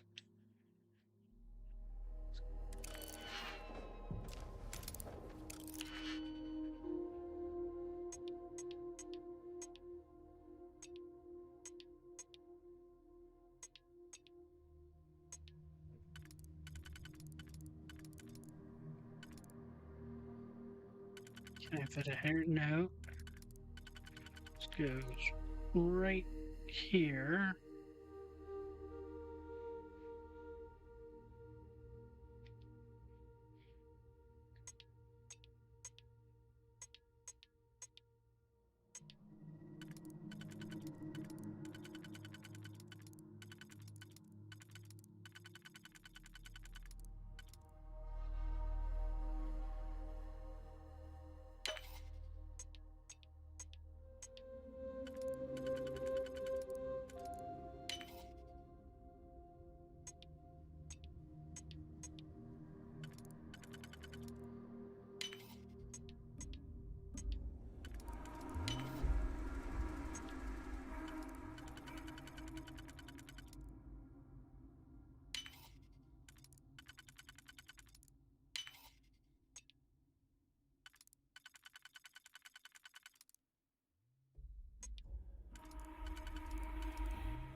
It's like, Oh, well done.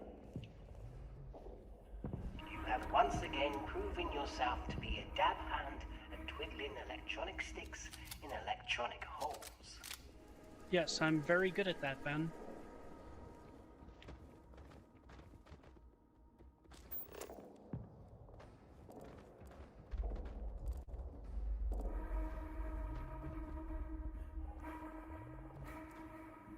Notepad. Oh, I'm still looking for that key card. Maybe it's in here.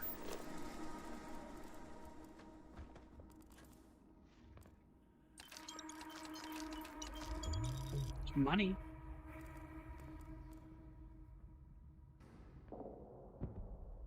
Haste Freestar Deputy Badge.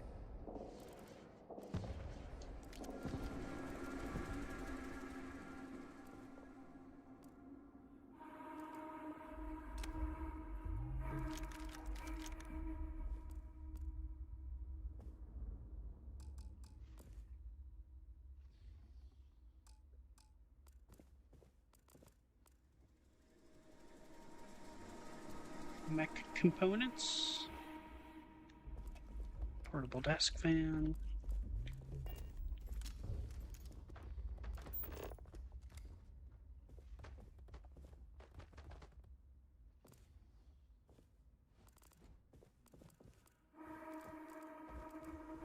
I have a feeling that that key that we're looking for the spacefarers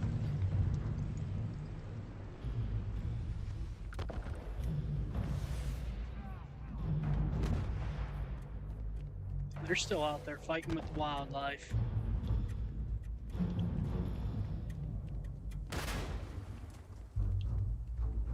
Just like that.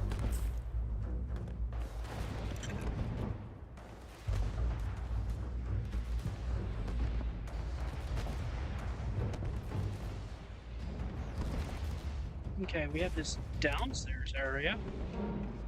This looks rather large. You choose to face it head on.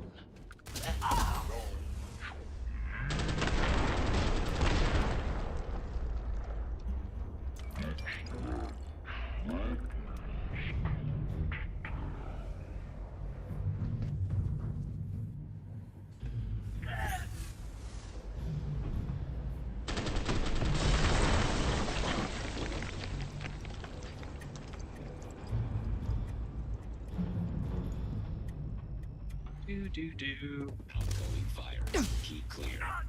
I'm out of bullets.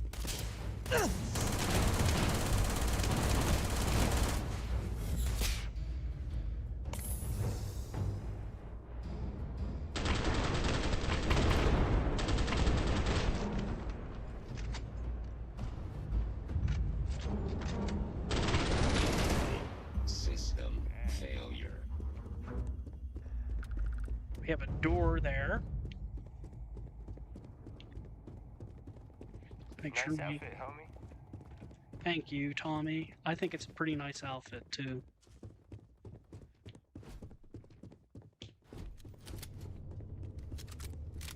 That is a non-functional door. This looks to also be... that's a functional door. It's a functional door that leads to a wall.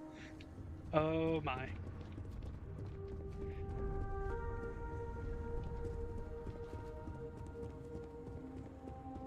All right.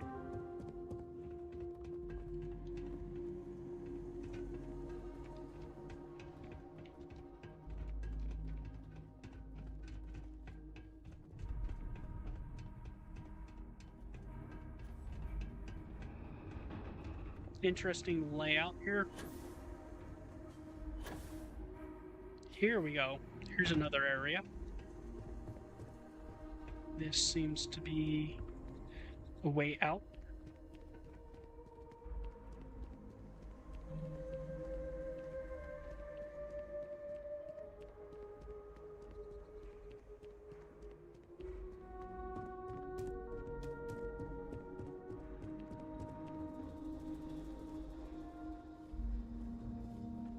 I was hoping to find that Spacefarer's key.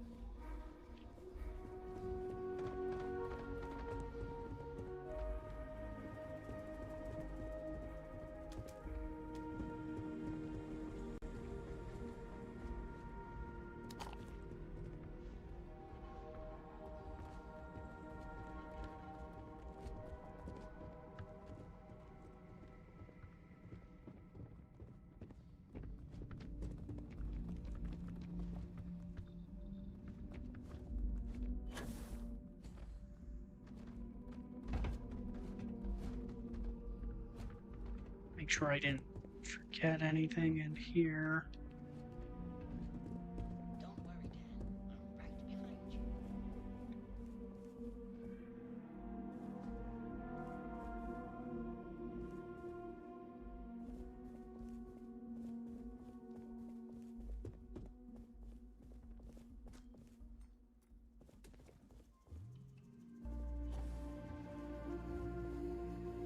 I will probably just reach out to the mod author and ask him where that Spacefarer's key is. Hi, Dan. What do you need?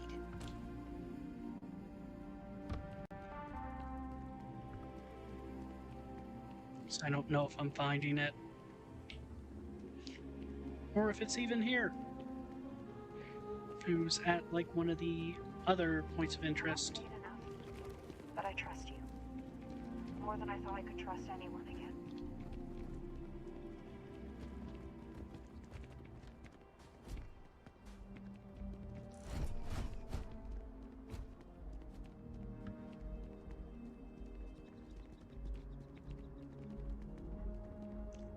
Let me just check this downstairs area again. This said large. I was expecting maybe an interior section.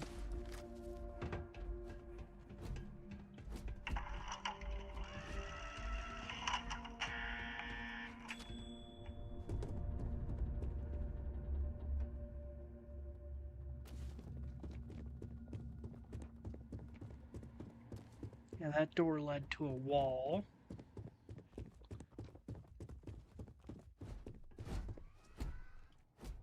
Do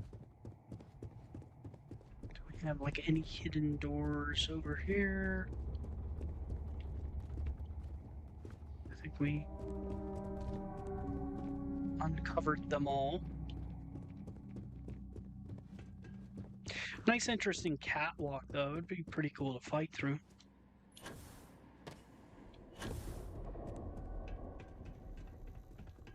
But I am definitely not finding.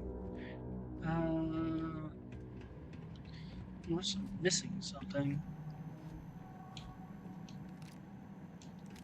We should be careful, Dan.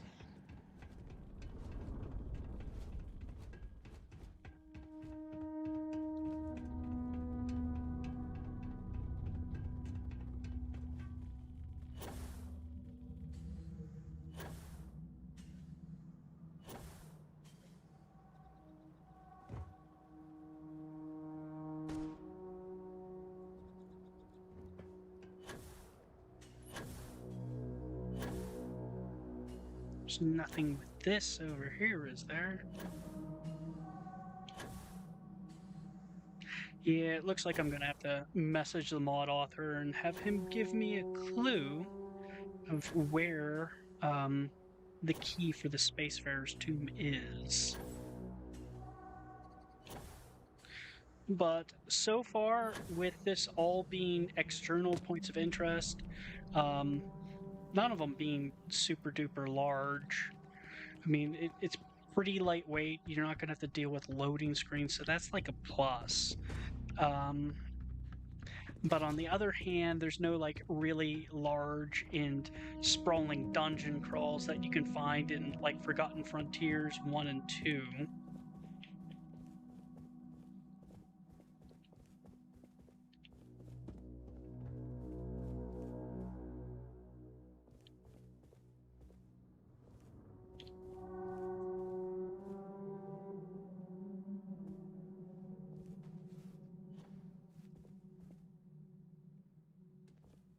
think Forgotten Frontiers 1 and 2 is the better deal.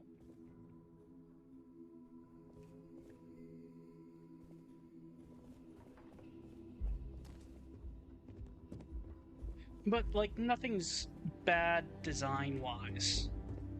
I think, like, this is a perfectly fine deal if you already have Forgotten Frontiers 1 and 2, and you're looking to fluff out your procedural generation a little bit more. You're willing to spend $7. And there is a scavenger hunt for the card key. Let me just check this room down one more time. Like, it's still, I would say this is still like a fair deal at $7 for 6 points of interest. They're not staggeringly huge points of interest. They do offer some interesting combat. I would just say if you're looking to add points of interest to your procedural generation, I would say probably visit Forgotten Frontiers 1 and 2 first, and then after you've purchased those, this would be something to consider after that. Just Forgotten Frontiers 1 and 2 seems to have a little bit more well-roundedness, where they have, 3 external points of interest and then 2 internal points of interest that are longer dungeon crawls. But definitely not bad points of interest here. Very fine job with the environmental storytelling. Things are cluttered well. Things look aesthetically different from one point of interest to the next. So it's a good spread, and it's a decent spread of combat as well. Some of them, there's like aliens to fight, and some of them we have spacers, pirates, etc. So decent diversity in combat. I would say that's a plus for this. Yeah, I'd say that's probably my opinion on this. Unless the Spacefarer's Tomb turns to be some massive dungeon crawl, I would say that Forgotten Frontiers 1 and 2 is probably a better price. It's a better offering for like a consumer, but this is definitely something to consider if you've already gotten Forgotten Frontiers 1 and 2. I think that's fairly solid position on that. Ooh, there was a hole there. I do like how he has multiple points of entry for all these points of interest. No, that is something very nice. Well, Forgotten Frontiers 1 and 2 also does that, but yeah, not terrible points of interest here. Definitely something to flesh out the procedural generation. But I think we've run over my time a little bit here. I think I'm going to call it a night for now. But yeah, I enjoyed this. It's a solid 8 out of 10 for me. Forgotten Frontiers 1 and 2 is like a 9.5 out of 10 for me. Very, very good points of interest, very reasonably priced. It's kind of like unfair competition, if you ask me. But this is still very reasonably priced. External points of interest, so you don't have to worry about loading screens or anything like that. You're just getting a little bit of a better deal out of Forgotten Frontiers 1 and 2.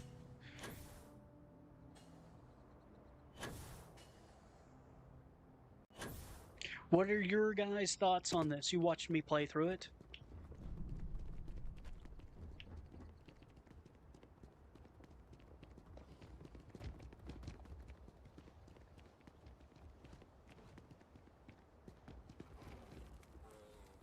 Let's see here.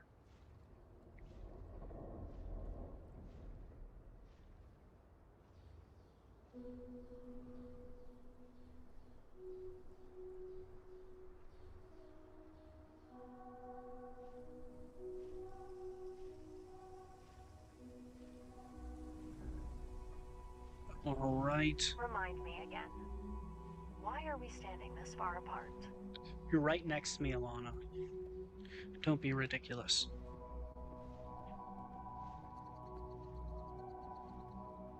Okay, I think I am going to call it quits for tonight. As always, friends, please enjoy the rest of your evening.